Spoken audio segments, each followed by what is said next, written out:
ദൈവതിരുനാമം വാഴ്ത്തപ്പെടട്ടെ. PMPF-ൻ്റെ മൂന്നാമത് കൺവെൻഷൻ്റെ മൂന്നാമത്തെ രാത്രി ദൈവവചനവുമായി ഇവിടെ നിൽപ്പാൻ ദൈവം തന്ന ആയുസ്സിനും ആരോഗ്യത്തിനും അവസരത്തിനുമായിട്ട് ദൈവത്തെ സ്തുതിക്കുന്നു. 2 സെക്ഷനുകളായിട്ടാണ് ഈ യോഗത്തിന് അധ്യക്ഷന്മാർ സേവനമനുഷ്ഠിച്ചത്. പ്രാരംഭ സെക്ഷൻ ലീഡ് ചെയ്ത ബഹുമാന്യനായ കർത്താവിൻ്റെ ദാസൻ പാസ്റ്റർ മാത്യു ജോസഫ്, ഈ സെക്ഷൻ ലീഡ് ചെയ്യുന്ന ബഹുമാന്യനായ കർത്താവിൻ്റെ ദാസൻ ഓർമ്മപ്പെടുത്തിയതുപോലെ ദീർഘവർഷങ്ങളായി ആത്മബന്ധമുള്ള അനുഗ്രഹീത കർത്തൃദാസൻ പാസ്റ്റർ വിൽസൺ പി തോമസ്, PMPF-ൻ്റെ convener pastor KJ Joy, pastor Joseph, മറ്റു വേദിയിലും സദസ്സിലും സന്നിഹിതരായിരിക്കുന്ന ബഹുമാന്യരും ആദരണീയരുമായ കർത്താവിൻ്റെ ദാസന്മാർ, ശബ്ദവാഹിനിയിൽ അവിടവിടങ്ങളായി സന്ദേശം ശ്രദ്ധിക്കുന്ന ബഹുമാന്യരായ ശ്രോതാക്കൾ, മാതാപിതാക്കൾ, സഹോദരി സഹോദരന്മാർ, പ്രിയപ്പെട്ട കുഞ്ഞുങ്ങൾ, അനുഗ്രഹിക്കപ്പെട്ട സംഗീത ശുശ്രൂഷയ്ക്ക് നേതൃത്വം കൊടുക്കുന്ന സഹോദരി സഹോദരന്മാർ, കർത്തൃദാസന്മാർ, ലൈവ് ടെലികാസ്റ്റ് ചെയ്യുകയും സന്ദേശം വിവിധയിടങ്ങളിൽ ലൈവിൽ കാണുകയും ചെയ്യുന്ന മാന്യ പ്രിയപ്പെട്ടവർ, എല്ലാവർക്കും കർത്താവും രക്ഷിതാവുമായ യേശുവിൻ്റെ വന്യപരിശുദ്ധ നാമത്തിൽ എൻ്റെ വിനീതമായ സ്നേഹവന്ദനം അറിയിക്കുന്നു. ഒരു പ്രാവശ്യം കൂടെ ഈ ദേശത്ത് കർത്താവിൻ്റെ വചനവുമായി വരാൻ ദൈവം തന്ന അവസരത്തിന് ഒത്തിരി കർത്താവിന് നന്ദി പറയുന്നു. സന്തോഷത്തോടെ ദൈവമക്കൾ അവരുടെ കരവും ശബ്ദവും ഉയർത്തി കർത്താവിന് സ്തോത്രം ചെയ്യുക. ശാന്തമായി ദൈവവചനത്തിൽ നിന്ന് ചില ചിന്തകൾ നിങ്ങളുമായി പങ്കുവെച്ചെൻ്റെ വാക്കുകൾക്ക് പരിസമാപ്തി കുറിക്കാനാണ് ഞാൻ ആഗ്രഹിക്കുന്നത്. ഉൽപ്പത്തി പുസ്തകം 15-ാം അധ്യായം അതിൻ്റെ 18 മുതൽ 21 വരെയുള്ള വേദഭാഗങ്ങൾ ഈ രാത്രിയിലെ ചിന്തയ്ക്ക് ആധാരമായി നമുക്ക് വായിക്കാം. ഉൽപ്പത്തി പുസ്തകം 15-ാം അധ്യായം അതിൻ്റെ 18 മുതൽ 21 വരെയുള്ള വേദഭാഗങ്ങൾ. അന്ന് യഹോവ അബ്രാമിനോട് നിയമം ചെയ്തു, നിന്റെ സന്തതിക്ക് ഞാൻ മിസ്രയീം നദി മുതൽ നദി തുടങ്ങി ഫ്രാത്ത് നദിയായ മഹാനദി വരെയുള്ള ഈ ദേശത്തെ കേന്യർ, കെനീസ്യർ, കദ്മോനിയർ, ഹിത്യർ, പെരിസ്യർ, രഫായിമിയർ, അമോര്യർ, കനാന്യർ, ഗിർഗശ്യർ, യെബൂസ്യർ എന്നിവരുടെ ദേശത്തെ തന്നെ തന്നിരിക്കുന്നു എന്ന് അരുളി ചെയ്തു. ആമേൻ. ആ വാക്യങ്ങൾക്കായി നമ്മുടെ കരവും ശബ്ദവും ഉയർത്തി ഒരിക്കൽ കൂടെ കർത്താവിന് നന്ദി പറയാം. ഇനി ദയവുണ്ടായി ആരും വേദപുസ്തകം വായിച്ചുകൊണ്ടിരിക്കരുത്. ദൈവദാസന്മാരായ ഞങ്ങൾക്ക് ഞങ്ങളുടെ മാന്യ ശ്രോതാക്കൾ ദൈവവചനം വായിക്കുന്നത് പോലെ പെരുത്ത സന്തോഷം വേറെ ഒന്നുമില്ല. പക്ഷെ പ്രസംഗം കേട്ടുകൊണ്ടിരിക്കുമ്പോൾ വായന തുടർന്നുകൊണ്ടിരുന്നാൽ വായിക്കുന്നതും പ്രസംഗിക്കുന്നതും മനസ്സിലാകില്ല. അതുകൊണ്ട് എൻ്റെ സന്ദേശം നിങ്ങൾക്ക് സുവ്യക്തമാകപ്പെടേണ്ടുന്നതിന് നിങ്ങളുടെ ശ്രദ്ധ ദൈവവചനത്തിലേക്ക് ക്ഷണിക്കുകയാണ്. എൻ്റെ സഹപാഠിയായ ബഹുമാന്യനായ പാസ്റ്റർ സെൻ ഇന്ന് രാത്രി ഇവിടെയുണ്ട്. അദ്ദേഹത്തിന് ഒരു വാക്ക് വന്ദനം പറയുന്നു. പഴയ നിയമ ഇസ്രായേലിൻ്റെ വാഗ്ദത്തങ്ങളുടെ അടിത്തറകളുടെ അധ്യായം എന്നാണ് ഉൽപ്പത്തി പുസ്തകം 15-ാം അധ്യായത്തെ വേദപണ്ഡിതാക്കൾ വിശേഷിപ്പിച്ചിരിക്കുന്നത്.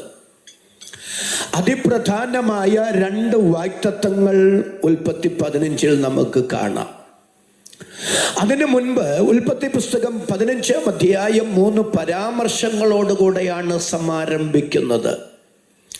ഒന്നാമത്തേത് ഇങ്ങനെയാണ്: അനന്തരം ദർശനത്തിൽ അബ്രാമിനോട് ദൈവം പറയുന്നു, അബ്രാമേ, നീ ഭയപ്പെടണ്ട. എന്തുകൊണ്ടാണ് ഭയപ്പെടണ്ട എന്ന് ദൈവം പറഞ്ഞത്? 14-ാം അധ്യായം ഒരു യുദ്ധത്തിൻ്റെ അധ്യായമാണ്.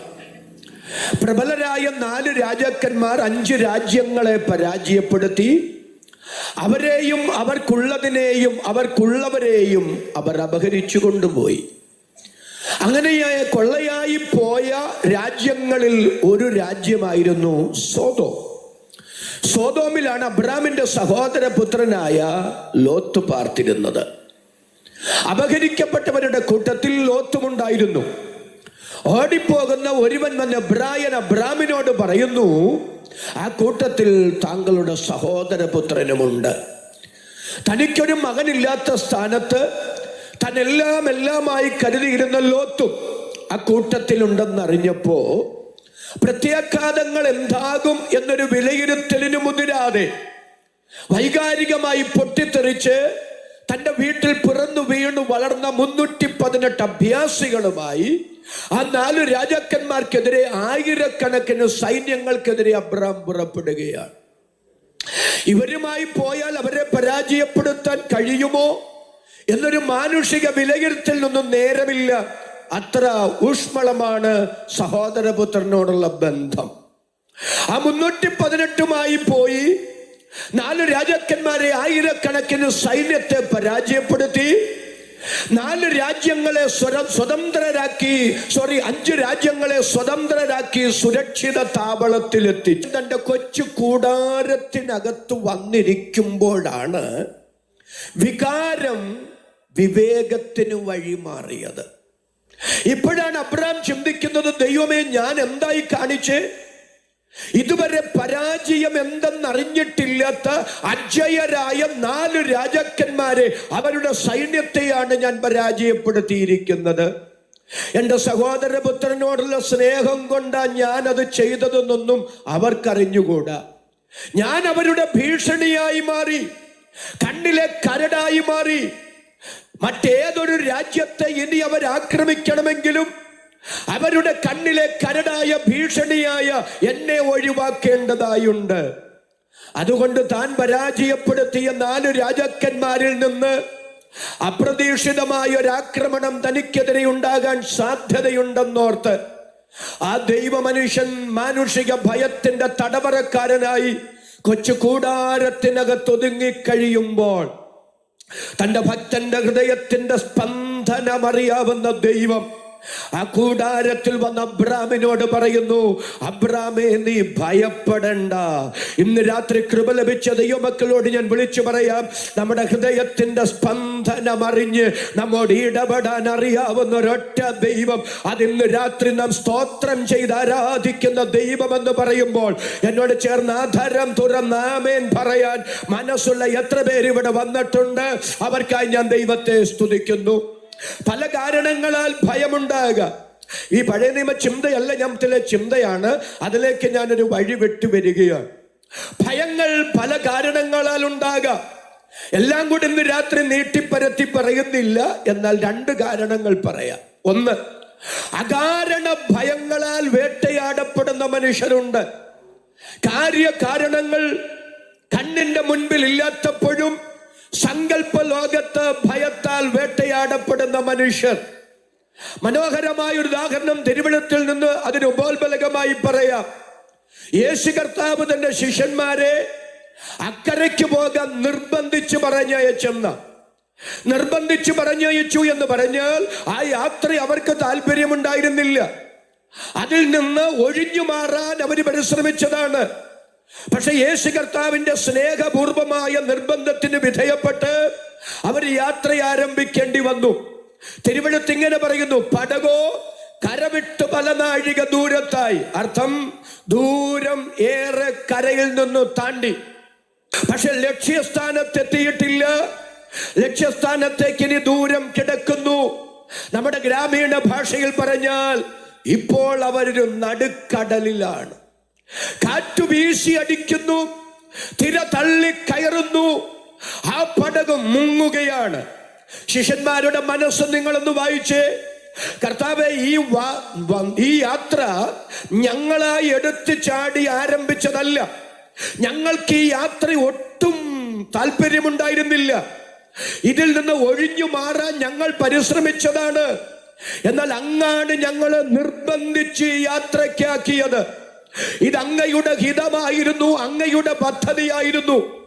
അങ്ങയുടെ ഹിതമായിരുന്നിട്ട്, അങ്ങയുടെ പദ്ധതിയായിരുന്നിട്ട് എന്തുകൊണ്ട് ഇങ്ങനെ ഒരു പ്രതിസന്ധി? കൃത്യമായ ദൈവിക നിയോഗത്തിനും ദൈവത്തിന്റെ ഇഷ്ടത്തിനും ചുവടെടുത്തു വെച്ചിട്ട് പ്രതീക്ഷിക്കാത്ത പ്രതിസന്ധികൾ കണ്ണിന്റെ മുമ്പിൽ വന്നു നിന്ന് ദൈവിക നിയോഗങ്ങളെ സംശയിച്ച് വച്ച ചുവട് പിറകോട്ടെടുത്തു വച്ചാലോ എന്ന് ചിന്തിക്കുന്ന ഏതെങ്കിലും ഒരു ദൈവ പൈതൽ ഈ രാത്രി ഇതിനകത്ത് വന്നിട്ടുണ്ടെങ്കിൽ, ദൈവത്തിന്റെ പരിശുദ്ധാത്മാവ് ദൈവവചനത്തിലൂടെ നിങ്ങളോട് സംസാരിക്കുന്നു. അപ്രതീക്ഷിതമായ പ്രതിസന്ധി കണ്ടുകൊണ്ട് ദൈവിക നിയോഗങ്ങളെ ഇട്ടെറിഞ്ഞു പോകരുത്. ദൈവം തന്ന നിയോഗത്തിന്റെ അകത്ത് ഇന്ന് രാത്രി ഉറച്ചു നിന്നുകൊള്ളുക. താങ്കളുടെ നിയോഗങ്ങൾക്കെതിരെ ചലിക്കുന്ന പ്രതിസന്ധികളുടെ നടുവിൽ സർവശക്തന്റെ കരം ഇടപെടുമെന്ന് ഇന്ന് രാത്രി പോഷ്കില്ലാത്ത ദൈവത്തിന്റെ ആലോചന ഇതിനകത്ത് വിളിച്ചു പറയുമ്പോൾ എന്നോട് ചേർന്ന് ആമേൻ പറയാൻ എത്ര പേർക്ക് ഈ രാത്രി മനസ്സുണ്ട്? അവർക്കായി ഞാൻ ദൈവത്തെ സ്തുതിക്കുന്നു. ഒരു കാര്യം ദൈവഹിതമാണോ അല്ലയോ എന്ന് നാം തീരുമാനിക്കുന്നത് പ്രതിസന്ധി ഇല്ലായ്മയുടെ വെളിച്ചത്തിലാണ്. ഒരു കാര്യം സുഗമമായി പ്രതിസന്ധികൾ ഇല്ലാതെ മുന്നോട്ട് പോയാൽ നമ്മൾ പറയും ദൈവഹിതമായിരുന്നത് കൊണ്ടാ, ഒരു പ്രശ്നവും ഇല്ലാത്ത.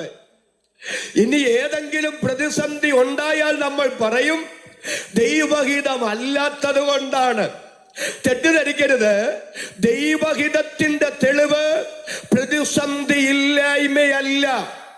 ദൈവഹിതത്തിനനുസരിച്ച് മുന്നോട്ട് പോയാലും ദൈവാലോചനയ്ക്കനുസരിച്ച് ശുശ്രൂഷിച്ചാലും ദൈവം തന്ന നിയോഗങ്ങൾക്കനുസരിച്ച് ചുവട് വെച്ചാലും പ്രതിസന്ധികൾ ഉണ്ടാകാം. പക്ഷെ പ്രതിസന്ധികൾ ഇല്ലായ്മയല്ല. ദൈവഹിതത്തിന്റെ തെളിവ് പ്രതിസന്ധിയിലെ ദൈവിക ഇടപെടലുകളാണ്. ഇന്ന് രാത്രി കൃപ ലഭിച്ച ദൈവമക്കൾ ആത്മാവിൽ സ്തോത്രം ചെയ്തു പറ. ചില നിരാശയുടെ കടുംകെട്ടുകളെ ഇന്ന് രാത്രി പൊട്ടിച്ച് പുറത്തു വന്ന് ആത്മാവിൽ അധികാരത്തോടെ സ്തോത്രം ചെയ്തു പറ. നിയോഗം തന്ന ദൈവം ഈ പ്രതിസന്ധിയിൽ ഇടപെടും. എന്റെ ദൈവത്തിന്റെ ഇടപെടൽ ഇന്ന് രാത്രി ഞാൻ കാണും. എന്റെ കുടുംബം അനുഭവിക്കും. അതരം തുറന്ന് ആമേൻ പറയാൻ എത്ര പേർക്ക് ഈ രാത്രി മനസ്സുണ്ട്? അവർക്കായി ഞാൻ ദൈവത്തെ സ്തുതിക്കുന്നു. നിയോഗം കൊടുത്ത കർത്താവ് ആ പ്രതിസന്ധിയിൽ മാറി നിന്നില്ല. രാത്രിയുടെ 4-ാം യാമത്തിൽ യേശു കർത്താവ് തിരയുടെ മേൽ ചവിട്ടി വരുമ്പോൾ അവര് ഭയപ്പെട്ടു. എന്താ ഭയപ്പെടാൻ കാരണം? അകാരണ ഭയമാണ്, സങ്കല്പ ലോകത്തെ ഭയമാണ്. അവര് പറയുകയാണോ ഭൂതം വരികയാണ്? സത്യത്തിൽ ഭൂതമാണോ വരുന്നേ? അല്ല, കർത്താവാ വരുന്നേ. പക്ഷെ അവരുടെ സങ്കല്പത്തിൽ അവര് കണക്ക് കൂട്ടുന്നത് ഭൂതം വരുന്നെന്നാണ്. അപ്പൊ ആ ഭയത്തിന്റെ കാരണം അകാരണ ഭയമാണ്, സങ്കല്പ ലോകത്തെ ഭയമാണ്. ഇന്ന് രാത്രി എന്റെ സന്ദേശം കേൾക്കുന്ന ഏതെങ്കിലും വ്യക്തികളിൽ അകാരണ സങ്കല്പ ലോകത്തെ ഭയങ്ങളിട്ട് ഇരുളിന്റെ ശക്തികൾ വേട്ടയാടുന്നെങ്കിൽ അത് മരണഭയമാകാം, അത് രോഗഭയമാകാം, അത് നാളെയെ കുറിച്ചുള്ള ഭയമാകാം, അത് ഭാവിയെ കുറിച്ചുള്ള ഉത്കണ്ഠയാകാം. ഏതുമാകട്ടെ, പാമ്പുകളെയും തേളുകളെയും ചവിട്ടാൻ, ശത്രുവിന്റെ സകല ബലത്തെയും കെടുത്താൻ അധികാരം തന്ന സ്വർഗത്തിനും ഭൂമിക്കും നാഥനായ നസറയനായ യേശു ക്രിസ്തുവിന്റെ നാമത്തിൽ ആ ഭയത്തിന്റെ വ്യാപാരങ്ങളെ ഞങ്ങൾ ഒരുമിച്ച് ആത്മാവിൽ ഈ രാത്രി ശാസിക്കുകയാണ്. ആ ബോധ്യമുള്ള ദൈവമക്കൾ അവരുടെ കരമടിച്ചൊരു 30 സെക്കൻഡ് ഈ രാത്രി ദൈവത്തിന് സ്തോത്രം ചെയ്യുക. സങ്കല്പ ലോകത്ത് അകാരണ ഭയത്താൽ നാളുകളായി നിങ്ങളെ വേട്ടയാടുന്ന ആ പൈശാചിക സ്വാധീനം പറയാൻ ഈ രാത്രി ആത്മാവിൽ നിയോഗമുണ്ട്. അങ്ങനെ അകാരണ ഭയത്തിന്റെ ഒരു ഉദാഹരണം, ഒരു വ്യക്തിയെ ഞാൻ പരിചയപ്പെടുത്താം. ഇയ്യോബ് 7000 ആട്, 3000 ഒട്ടകം, 500 കാള, 500 പെൺകഴുത, ഇതെല്ലാം കൂടെ നോക്കിയാൽ ഇയ്യോബ് ആരാന്ന് മനസ്സിലാകില്ല. ഇയ്യോബ് ആരാണെന്ന് അറിയണമെങ്കിൽ ഇയ്യോബ് അദ്ദേഹത്തെ പരിചയപ്പെടുത്തുന്ന ഒരു സന്ദർഭമുണ്ട്. തന്നെ പ്രതിസന്ധികളിലൂടെ കടന്നു പോകുമ്പോൾ പറയും, അയ്യോ പണ്ടത്തെ മാസങ്ങളെ ഞാൻ ഓർക്കുന്നു. എൻ്റെ മക്കൾ എൻ്റെ മേശയ്ക്ക് ചുറ്റുമിരുന്ന് ആ ശുഭകാലം ഞാൻ ഓർക്കുന്നു. അന്ന് ഞാൻ വെണ്ണ കൊണ്ട് എൻ്റെ കാല് കഴുകി.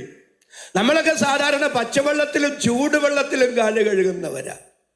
പക്ഷെ ഇയ്യോബ് പറയുകയാണ്, ഞാൻ വെണ്ണ കൊണ്ട് എൻ്റെ കാല് കഴുകി. അങ്ങേര് വെണ്ണ കൊണ്ട് കാല് കഴുകുന്ന മനുഷ്യനായിരുന്നു. അദ്ദേഹം ആരാ? രണ്ടാം ഇയ്യോബ് പറയുന്നു, പാറ തൈല നദികളെ എനിക്ക് ഒഴുക്കി തന്നു. ആരോഗ്യം നിലനിർത്തേണ്ടുന്നതിന്, പ്രതിരോധ ശേഷി വർദ്ധിപ്പിക്കേണ്ടുന്നതിന് പാറ തൈല നദികളെ പ്രത്യേകം അദ്ദേഹത്തിന് കുളിക്കാൻ ഒഴുക്കി കൊടുത്തു. അങ്ങനെ പ്രത്യേക സംവിധാനമായിരുന്നു ഇയ്യോബിന് കുളിക്കാനുണ്ടായിരുന്നത്. പാറ തൈല നദികളെ എനിക്ക് ഒഴുക്കി തന്നു.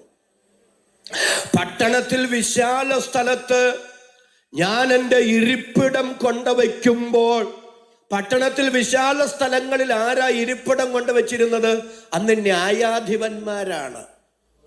അദ്ദേഹം പറയുകയാണ്, പട്ടണത്തിൽ വിശാല സ്ഥലത്ത് ഞാൻ എൻ്റെ ഇരിപ്പിടം കൊണ്ടുവയ്ക്കുമ്പോൾ യൗവനക്കാർ എന്നെ കണ്ടിട്ട് ഓടി ഒളിച്ചു. അദ്ദേഹത്തിന്റെ നീതിബോധത്തിന്റെ മുമ്പിൽ യൗവനക്കാർക്ക് പിടിച്ചു നിൽക്കാൻ പ്രാപ്തിയില്ലാതെ ഇയ്യോബിനെ കണ്ടിട്ട് അവർ ഓടി ഒളിച്ചു. വൃദ്ധന്മാർ എഴുന്നേറ്റ് നിന്ന് ബഹുമാനിച്ചു. പ്രഭുക്കന്മാർ സംസാരം നിർത്തി വാപൊത്തി. ഇയ്യോബിനോട് സംസാരിക്കുന്നത് പ്രഭുക്കന്മാര് വാപൊത്തിക്കൊണ്ടാ. നിങ്ങളൊരു നല്ല ആമേൻ എന്ന് പറയും. അപ്പോ വെണ്ണ കൊണ്ട് കാല് കഴുകിയ പാറ തൈല നദികളെ ഒഴുക്കി കൊടുത്ത, പട്ടണത്തിൽ വിശാല സ്ഥലത്ത് തന്റെ ഇരിപ്പിടം കൊണ്ടുവച്ച യൗവനക്കാർ അദ്ദേഹത്തെ കണ്ടിട്ട് ഓടി ഒളിച്ച, വൃദ്ധന്മാർ എഴുന്നേറ്റ് നിന്ന് ബഹുമാനിച്ച്, പ്രഭുക്കന്മാർ സംസാരം നിർത്തി വാപൊത്തിയ, മക്കൾ മേശയ്ക്ക് ചുറ്റുമിരുന്ന ഇയ്യോബ് പറയുകയാണ്, ഞാൻ പേടിച്ചതു തന്നെ. എല്ലാവരോടും നല്ല ആമേൻ പറഞ്ഞു. ഞാൻ ഭയപ്പെട്ടത് തന്നെ എനിക്ക് ഭവിച്ചു. എന്താ അർത്ഥം? എല്ലാം ഉള്ളപ്പോഴും ഇയ്യോബ് ഭയത്താൽ വേട്ടയാടപ്പെട്ടവനായിരുന്നു. ഇന്ന് രാത്രി ദൈവം നിങ്ങൾക്ക് തന്ന നന്മകൾ, നിങ്ങളുടെ തലമുറയുടെ കൂടെ, ജീവിത പങ്കാളിയുടെ കൂടെ ദൈവം തന്ന നന്മകൾ സ്തോത്രം ചെയ്ത് സ്വസ്ഥതയോടെ അനുഭവിക്കാൻ കഴിയാതെ അകാരണ ഭയങ്ങളാൽ, മാനസിക സംഘർഷങ്ങളാൽ ദുഷ്ടപിശാച് ആരെയെങ്കിലും വേട്ടയാടുമെങ്കിൽ ഇന്ന് രാത്രി സ്വർഗത്തിനും ഭൂമിക്കും നാഥനായ നസറയനായ യേശു ക്രിസ്തുവിന്റെ നാമത്തിൽ ഞങ്ങൾ ഒരുമിച്ച് ആത്മാവിൽ കൽപ്പിക്കുകയാണ്, ആ ഭയത്തിന്റെ തടവറയ്ക്കകത്ത് നിന്ന് ഇന്ന് രാത്രി ചിലര് പുറത്തു വരട്ടെ. കൃപ ലഭിച്ച അഭിഷക്തന്മാർ, കൃപ ലഭിച്ച ദൈവമക്കൾ ആത്മാവിൽ ഒരുമിച്ചൊന്ന് സ്തോത്രം ചെയ്തു പറ.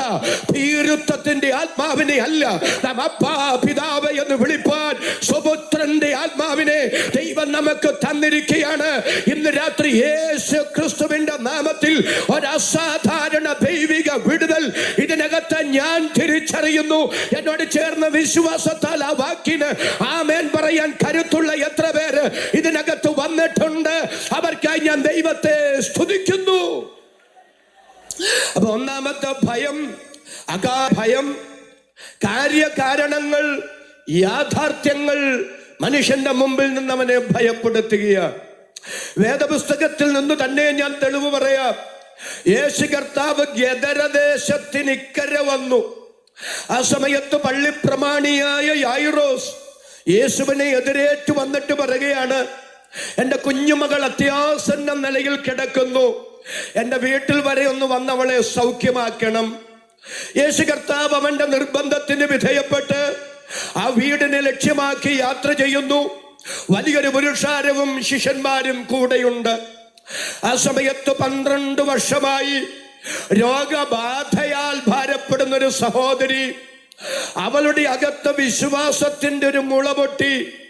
യേശു കർത്താവിന്റെ വസ്ത്രത്തിന്റെ തൊങ്ങലെ തൊട്ടാൽ എനിക്കൊരു സൗഖ്യം വരും. ഞാൻ പലപ്പോഴും ചിന്തിച്ചിട്ടുണ്ട്, അതിനു മുമ്പ് ആരും യേശുവിന്റെ വസ്ത്രത്തിന്റെ തൊങ്ങലെ തൊട്ട് സൗഖ്യമായതായി തിരുവെഴുത്തിൽ രേഖയില്ല. ആരെങ്കിലും അതിനു മുമ്പ് യേശുവിന്റെ വസ്ത്രത്തെ തൊട്ട് സൗഖ്യമായി? ഞാനും നിന്നെ പോലെ രോഗിയായിരുന്നു, ഞാൻ കർത്താവിന്റെ വസ്ത്രത്തിന്റെ വിളുമ്പിൽ തൊട്ടു, എനിക്ക് സൗഖ്യം വന്നു, നീയും ചെന്ന് തൊട്, നിനക്കും സൗഖ്യം വരുമെന്ന് പ്രചോദനകരമായ ഒരു സാക്ഷ്യം അവളോടൊട്ട് പറഞ്ഞിട്ടുമില്ല. പക്ഷെ അവൾക്ക് എങ്ങനാ മനസ്സിലായത് യേശുവിന്റെ വസ്ത്രത്തിന്റെ വിളുമ്പിൽ തൊട്ടാൽ സൗഖ്യം വരുമെന്ന്? ഞാനൊരു കാര്യം പറയാം, ആരും അവളോട് പറഞ്ഞതുകൊണ്ടല്ല, അന്ന് അവളുടെ വിടുതൽ സ്വർഗത്തിന്റെ അജണ്ടയായിരുന്നത് കൊണ്ട് ദൈവം കൊടുത്ത നിയോഗമാത്. ഞാനൊരു കാര്യം സ്തോത്രം ചെയ്തു പറയാം. ഇന്നലെയുടെ പരിചയങ്ങൾക്കനുസരിച്ച് മുന്നോട്ട് കൊണ്ടുപോകുന്നതല്ല ആത്മീക ശുശ്രൂഷ, അതല്ല ആത്മീക ജീവിതം. വ്യക്തിപരമായ പ്രാർത്ഥനാ മുറിയിൽ അനുദിനം ദൈവം തരുന്ന നിയോഗങ്ങൾക്കനുസരിച്ച് ചലിക്കുന്നതാണ് ക്രിസ്തീയ ജീവിതം. ഒരുമിച്ച് ഞാൻ സ്തോത്രം ചെയ്ത് പറയുന്നു, ആ നിയോഗങ്ങൾക്കകത്താണ് നമ്മുടെ വിടുതൽ അടങ്ങിയിരിക്കുന്നതെങ്കിൽ ഇന്ന് രാത്രി ഒരുമിച്ച് ആമേൻ പറഞ്ഞു പറ. അക്ഷരത്തിന്റെ പഴക്കത്തിലല്ല, ആത്മാവിന്റെ പുതുക്കത്തിൽ എന്റെ ദൈവത്തെ സേവിക്കാൻ എനിക്ക് കൃപ തരണമേ. എന്നോട് ചേർന്ന് ആമേൻ പറയാൻ എത്ര പേർക്ക് ഈ രാത്രി മനസ്സുണ്ട്? അവൾ എന്ന് കർത്താവിന്റെ വസ്ത്രത്തിന്റെ വിളിമ്പിൽ തൊട്ടു, അത്ഭുത സൗഖ്യമായി അവൾ വിറച്ചു മാറി നിൽക്കുകയാണ്. ഉടനെ യേശു കർത്താവ് തിരിഞ്ഞ് ശിഷ്യന്മാരോട് പറയുകയാണ്, എന്നെ ചോദിക്കുക, എന്നെ ആരാ തൊട്ടെ? ശിഷ്യന്മാര് മനസ്സിൽ പറഞ്ഞു കാണും, ഒട്ടിയും പറ്റിയും തട്ടിയും മുട്ടി ഈ ബഹുപുരുഷാരം ഇങ്ങനെ ഉരുമി നടക്കുമ്പോ ആരെങ്ങനെ തൊട്ടതാന്ന് ഞങ്ങൾ എങ്ങനെ അറിയാനാ? ഉടനെ കർത്താവ് പറഞ്ഞു, ആരാണ്ട് എങ്ങനെയോ എന്നെ തൊട്ടതല്ല, എന്നെ ആരോ വാസ്തവമായി തൊട്ടു. എന്റെ ചോദ്യം, കർത്താവ് എത്ര രോഗികളെ സൗഖ്യമാക്കിയിട്ടുണ്ട്? സൗഖ്യമാക്കിയവരോടെല്ലാം യേശു പറഞ്ഞു, ഇതാരോടും പറയരുത്. ചിലരൊക്കെ പറയുമെന്ന് ബോധ്യമായപ്പോ ഒറ്റയ്ക്ക് കൂട്ടിക്കൊണ്ടുപോയി പറഞ്ഞു, ഒരക്ഷരം ഉരിയാടി പോകരുത്. അർത്ഥം, തനിക്ക് പിതാവ് കൊടുത്തൊരൊറ്റ മിനിസ്ട്രിയും തൻ്റെ നേട്ടങ്ങൾക്ക് വേണ്ടി, തൻ്റെ പ്രസിദ്ധിക്ക് വേണ്ടി യേശു വിനിയോഗിച്ചില്ല. യേശു കർത്താവിന്റെ ആത്യന്തിക ലക്ഷ്യം പിതാവിന്റെ നാമത്തിന്റെ മഹത്വമായിരുന്നു. ഇന്ന് രാത്രി കൃപ ലഭിച്ച ദൈവമക്കൾ ഒരുമിച്ച് സ്തോത്രം ചെയ്ത് പറയണം, ദൈവമേ, എന്റെ ജീവനാലാകട്ടെ, എന്റെ മരണത്താലാകട്ടെ, എന്റെ കർത്താവിന്റെ നാമം മഹിമപ്പെടണമേ എന്ന് എനിക്കുള്ളൂ എന്ന് സ്തോത്രം ചെയ്ത് പറയാൻ സമർപ്പണമുള്ള എത്ര പേർ ഇതിനകത്ത് വന്നിട്ടുണ്ട്? അവരെ ഓർത്ത് ഞാൻ ദൈവത്തിന് സ്തോത്രം ചെയ്യുന്നു. ഇപ്പൊ കർത്താവ് ഇതെല്ലാം പറഞ്ഞത് ആത്മാർത്ഥതയോടെ ആയിരുന്നെങ്കിൽ ഈ സഹോദരിയെ, അവളുടെ സൗഖ്യത്തെ യേശുവിന് അറിഞ്ഞുകൂടെ? അറിയാം. ഗലീല കടലിലൂടെ കടന്നുപോയ ആയിരക്കണക്കിന് മീനുകളിൽ ഏതു മീനിന്റെ വായില ചതുർദ്രഹ്മപ്പണം ഇരിക്കുന്നതെന്ന് കണ്ട കർത്താവിന് സക്കായിയുടെ പേര് വിളിച്ച് കാട്ടത്തിയുടെ മുകളിൽ നിന്ന് താഴെ ഇറക്കിയ കർത്താവിന്, ശമരിയ സ്ത്രീയുടെ ജീവിത ചരിത്രം മുഴുവൻ അവളെ വായിച്ചു കേൾപ്പിച്ച് അരുമനാഥന്, നഗനിയേലിന്റെ ഹൃദയത്തിന്റെ പരമാർത്ഥത നാലാളുകൾക്ക് വിളിച്ചു പറഞ്ഞ കർത്താവിന്, ഇവളെ അറിയില്ലേ? ഇവളുടെ രോഗം അറിയില്ലേ? രോഗത്തിന്റെ കാലപ്പഴക്കം അറിയില്ലേ? സൗഖ്യമായതും അറിയില്ലേ? അറിയാമെങ്കിൽ ആരും അറിയാതെ വീട്ടിൽ പോകട്ടെ എന്ന് ചിന്തിച്ചാ പോരെ? ആരും അറിയാതെ വീട്ടിൽ പോകട്ടെ എന്ന് ചിന്തിക്കാതെ എന്തിനാ അവളെ പരസ്യമായി അവിടെ വെളിപ്പെടുത്തിയത്? പരസ്യമായി വെളിപ്പെടുത്തിയത് തന്റെ പ്രസിദ്ധിക്കല്ല, ഇത് യായിറോസിനെ ഒന്ന് ഉറപ്പിക്കാനാ. യായിറോസെ, അടുത്തത് നീ കേൾക്കാൻ പോകുന്നത് ഒരു മനുഷ്യൻ എന്ന നിലയിൽ നിനക്ക് താങ്ങാൻ കഴിയാത്തൊരു വാർത്തയാ. എന്നാൽ ആ പ്രതിസന്ധിയുടെ നടുവിൽ എന്റെ രക്ഷിതാവിലുള്ള വിശ്വാസം നഷ്ടപ്പെടാതിരിക്കാനും ആശ്രയബോധം കൈമോശം വരാതിരിക്കാനും നിന്നെ യേശുവിനോട് ചേർത്ത് നിർത്താനാ അവൾക്ക് സൗഖ്യം വന്നതും ആ സൗഖ്യം പരസ്യമാകപ്പെട്ടതും. ഇന്ന് രാത്രി ഞാൻ സ്തോത്രം ചെയ്ത് പറയാം, ഒരു പ്രതിസന്ധി വരുന്നതിനു മുമ്പ്, ഒരു പ്രതിസന്ധി അനുവദിക്കുന്നതിനു മുമ്പ്, പ്രതിസന്ധിയും നിലനിർത്താനുള്ള ദൈവിക പദ്ധതിയും എന്റെ ദൈവം ഒരുക്കിയിരിക്കും. എല്ലാവരും എന്നോട് ചേർന്ന് ആർത്തു സ്തോത്രം ചെയ്ത് പറ, പരീക്ഷ വരുന്നതിനു മുമ്പ് പരീക്ഷയോടുകൂടെ പോക്കു വഴിയും ഒരുക്കാൻ എന്റെ ദൈവം ശക്തൻ. ചേർന്ന് സ്തോത്രം പറയാൻ എത്ര പേർക്ക് രാത്രി മനസ്സുണ്ട്? അവരെ ഓർത്ത് ഞാൻ ദൈവത്തെ സ്തുതിക്കുന്നു. അവളുടെ സൗഖ്യം ശേഷമാണ് യായിറോസിന്റെ വീട്ടിൽ നിന്ന് ആള് വന്നത്. വീട്ടിൽ നിന്ന് വന്ന ആള് പറയുന്നു, ഗുരുവിനെ അസഹ്യപ്പെടുത്തണ്ട, കാര്യം കൈവിടപ്പെട്ടു പോയി, മാനുഷികമായി ഇനി അത് അപരിഹാര്യമാണ്.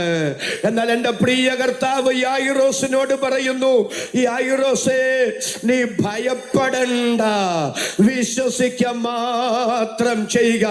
യായിറോസിന്റെ ഭയം അവനെ ഭയപ്പെടുത്തുകയാണ്. KJ തോമസ് പാസ്റ്റേ, എൻ്റെ ഭയം അകാരണ ഭയമല്ല, തോന്നലല്ല, സങ്കല്പ ലോകത്തെ ഭയമല്ല. ഞാൻ ഇന്ന് കടന്നു പോകുന്ന സാഹചര്യങ്ങൾ, യാഥാർത്ഥ്യങ്ങൾ എന്നെ ഭയപ്പെടുത്തുകയാണ്. എന്നാൽ ഇന്ന് രാത്രി നിങ്ങൾ കടന്നു പോകുന്ന തകർച്ചകൾ, നിങ്ങൾ കടന്നു പോകുന്ന പ്രതിസന്ധികൾ എത്ര ഭയാനകങ്ങളാണെങ്കിലും അതിനെ പരിഹരിക്കാൻ അധികാരമുള്ളവൻ ഇന്ന് രാത്രി വിളിച്ചു പറയുന്നു, ഭയപ്പെടണ്ട. അധരം തുറന്നാമേൻ പറയാൻ മനസ്സുള്ള ദൈവമക്കൾ കരമടിച്ച് അല്പ നിമിഷം കൂടെ ഈ രാത്രി ദൈവത്തിന് സ്തോത്രം ചെയ്യാം. ദൈവത്തിന്റെ പരിശുദ്ധാത്മാവ് ഇന്ന് രാത്രി ചിലരോട് പറയുന്നു, ഭയപ്പെടണ്ട.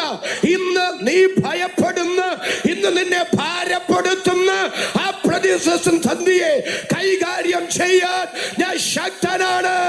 എന്നോട് ചേർന്ന് ആമേൻ പറയാൻ എത്ര പേർക്ക് ഈ രാത്രി ആത്മനിയോഗമുണ്ട്? അപ്പൊ അബ്രാമിനോട് ദൈവം പറയുന്നു, അബ്രാമേ, നീ ഭയപ്പെടണ്ട. 2, ഞാനാ നിന്റെ പരിച. എന്താ ഞാനാ നിന്റെ പരിചയം എന്ന് പറയാൻ കാരണം, ഈ 4 രാജാക്കന്മാരിൽ നിന്നൊരു ആക്രമണമുണ്ടായാൽ അതിനെ എങ്ങനെ പ്രതിരോധിക്കണമെന്ന് അബ്രാമിനൊരു എത്തും പിടിയുമില്ല. അപ്പൊ ആ ഒരു ചിന്ത അബ്രാമിന്റെ അകത്തുള്ളപ്പോ ദൈവം പറയുകയാണ്, കൽദയ പട്ടണമായ ഊരിൽ നിന്ന് നിന്നെ പിടിച്ചിറക്കുമ്പോ നിന്നിലൂടെ നിവർത്തിക്കേണ്ട ചില പദ്ധതികൾ ഞാൻ തയ്യാറാക്കിയിട്ടുണ്ട്. ആ പദ്ധതികൾ നിവർത്തിച്ചു തീരുന്നിടം വരെ ആരും നിനക്കൊരു ദോഷവും വരുത്താതെ ഞാൻ നിന്റെ പരിചയമായി നിന്റെ കൂടെ ഉണ്ട്. ഇന്ന് രാത്രി ഒരുമിച്ച് ദൈവമക്കൾ ആവേശത്തോടെ പറ, മുൻ നിയമിക്കപ്പെട്ട നാളിൽ ഒന്നുമില്ലാതിരുന്നപ്പോ എന്നെ കുറിച്ചുള്ള സകലതും തന്റെ പുസ്തകത്തിൽ എഴുതി ഈ മണ്ണിൽ ജീവിക്കാൻ എനിക്ക് അവസരം തന്ന എന്റെ ദൈവം ഈ മണ്ണിൽ എന്നിലൂടെ ചെയ്തെടുക്കേണ്ട ചെറുതും വലുതുമായ സകല കാര്യങ്ങളും നിവർത്തിച്ചു തീരുന്നിടം വരെ ഏതെല്ലാം ഇരുളിന്റെ ശക്തികൾ എനിക്കെതിരെ ഉറഞ്ഞു തുള്ളിയാലും എനിക്കൊരു കേടും വരുത്താൻ ആ ദുഷ്ട ശക്തികൾക്ക് സാധ്യമല്ല. അതുകൊണ്ട് ആ സങ്കീർത്തനക്കാരൻ വിളിച്ചു പറയുന്നത്, നീയോ യഹോവേ എനിക്ക് ചുറ്റും പരിചയം. എല്ലാവരും ഒരുമിച്ച് ആമേൻ പറഞ്ഞു പറ, നീയോ യഹോവേ എനിക്ക് ചുറ്റും പരിചയം, എന്റെ തല ഉയർത്തുന്നവനുമാകുന്നു. ദൈവം അബ്രാമിനോട് പറയുന്നു, അബ്രാമേ ഭയപ്പെടണ്ട. എന്തുകൊണ്ട് ഭയപ്പെടണ്ട? ഞാനാ നിന്റെ പരിചയം. 3, ഞാൻ നിന്റെ അതിമഹത്തായ പ്രതിഫലമാണ്. അതിമഹത്തായ പ്രതിഫലമാണെന്ന് പറയാൻ കാരണം 14-ാം അധ്യായത്തിലെ യുദ്ധം കഴിഞ്ഞ് അബ്രാം മടങ്ങി വരുമ്പോ ഈ സോദോം രാജാവ് ഭയങ്കര ഉപായ, കുശാഗ്ര ബുദ്ധിക്കാരനാ. സോദോം രാജാവ് വിചാരിച്ചു, ഈ ഇതുവരെ പരാജയം എന്തെന്ന് അറിഞ്ഞിട്ടില്ലാത്ത ഇത്ര ശക്തന്മാരായ 4 രാജാക്കന്മാര് അവരുടെ സൈന്യത്തെ അബ്രാം പരാജയപ്പെടുത്തിയത് ഈ 318 അഭ്യാസികളുടെ മികവ് കൊണ്ടാണ്, അവരുടെ കഴിവ് കൊണ്ടാണ്.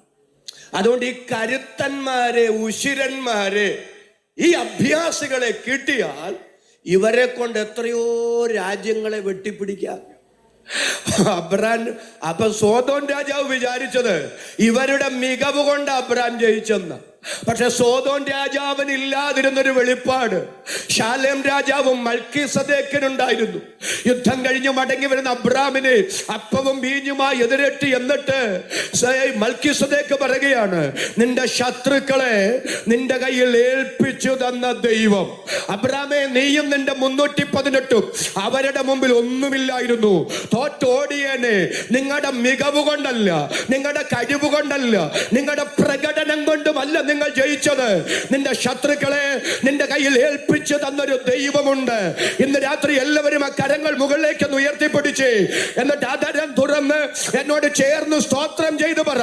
ഞങ്ങൾ ഇവിടം വരെ നടന്ന് കയറി വന്നത് ഞങ്ങളുടെ കഴിവ് കൊണ്ടല്ല, മിടുക്ക് കൊണ്ടല്ല, വിദ്യാസമ്പന്നത കൊണ്ടുമല്ല, നമ്മുടെ താഴ്ചയിൽ നമ്മെ ഓർത്തവനെ. ഒരുമിച്ച് കരമുയർത്തി ആ വചനമൊന്ന് പറഞ്ഞ്, നമ്മുടെ താഴ്ചയിൽ നമ്മെ ഓർത്തവനെ, അങ്ങ് നല്ലവനല്ലോ, അങ്ങയുടെ ദയ എന്നേക്കുമുള്ളത്.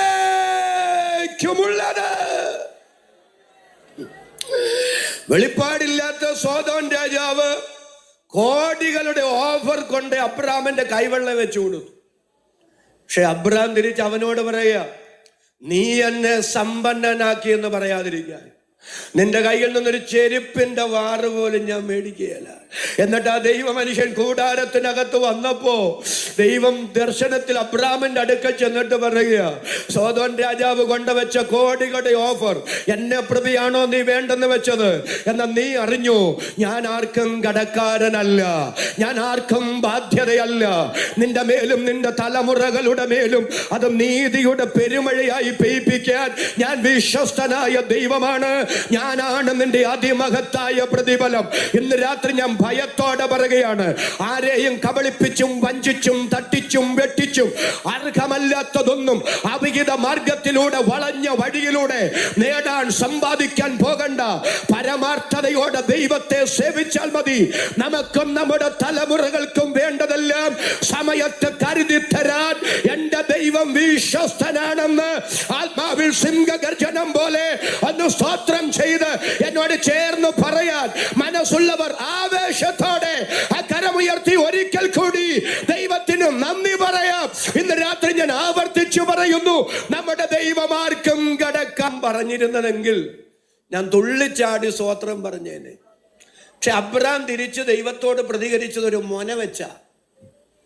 അബ്രാം ദൈവത്തോട് പറയുക, ദൈവമേ അങ്ങനെക്ക് എന്തോ തരും, അങ്ങനെക്ക് എന്തോ തന്നാലും അതിന്റെ എല്ലാം അവകാശി. എത്ര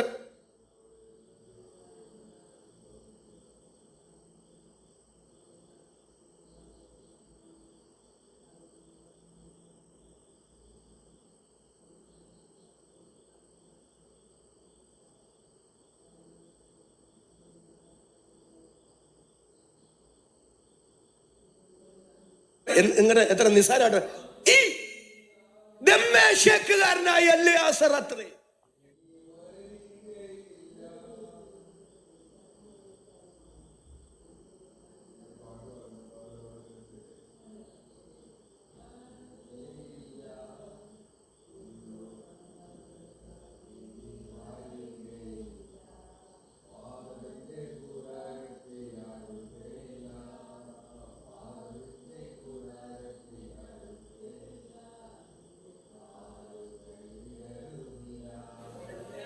ദൈവമേ ഒരു മോനെ തരാം, മോനെ തരാം, മോനെ തരാന്ന് പറയാൻ തുടങ്ങിയിട്ട് എത്ര എന്നാ.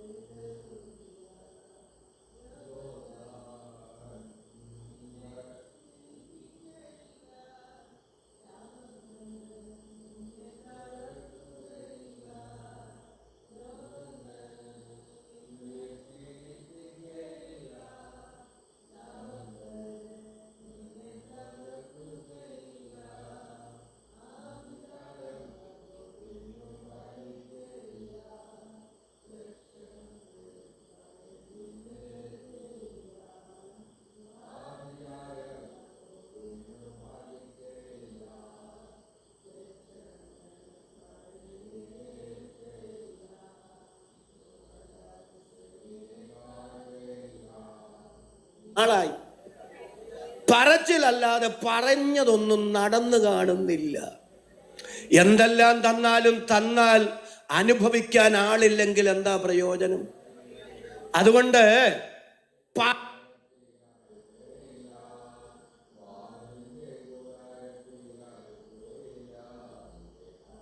പറഞ്ഞത് ആദ്യം നടത്തി കാണിക്കുന്ന പറയുന്നതിന്റെ ആശയം. അങ്ങനെക്ക് എന്തോ തരും, എന്തോ തന്നിട്ടെന്തു ഗുണം? ഈ എലയാസറിലെ അതൊക്കെ അനുഭവിക്കാൻ പോകുന്നേ. ഉടനെ ദൈവം പറയാം, അബ്രാമേ നിന്റെ കൂടാരത്തിന് വെളിയിലോട്ട് വാ, നീ മുകളിലേക്കൊന്ന് നോക്കിക്കേ. ആകാശത്തിലെ നക്ഷത്രങ്ങളെ നീ കണ്ടോ? ആകാശത്തിലെ നക്ഷത്രങ്ങളെ നിനക്ക് എണ്ണാമോ? ഇല്ലല്ലോ.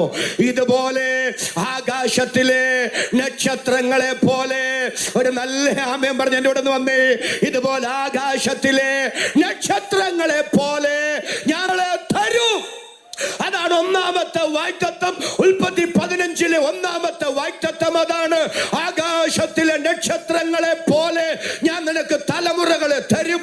ആ വാഗ്ദത്തം അബ്രാം വിശ്വസിച്ചു. ദൈവം അത് അവന് നീതിയായി കണക്കിട്ടു. അടുത്തത് അല്പം ഗൗരവമായ കാര്യമാണ്. അതല്പം ചരിത്രവും ആനുകാലിക സംഭവങ്ങളും ഒക്കെ കോർത്തിണക്കി പറഞ്ഞു തെളിയിക്കുകയും പുതിയ നിയമ സത്യത്തിലേക്ക് വരികയും ചെയ്യണം. അതിനിടയ്ക്ക് ഒരു ബ്രേക്ക് വരുന്നത് നമുക്കല്പം പ്രയാസം ഉളവാക്കുന്ന കാര്യമാണ്. അതുകൊണ്ട് ഇപ്പോൾ ഞാൻ ഇവിടെ ഒരു ഫുൾ സ്റ്റോപ്പ് ഇട്ട് സ്തോത്രകാഴ്ചയ്ക്കുള്ള സമയം അനുവദിച്ചു തരികയാണ്.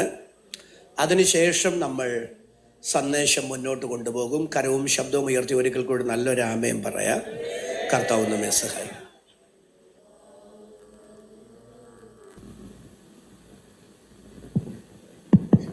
Price Lord, praise God. കരവും ശബ്ദം ഉയർത്തി സന്തോഷത്തോടെ ദൈവത്തെ സ്തുതിക്കുക.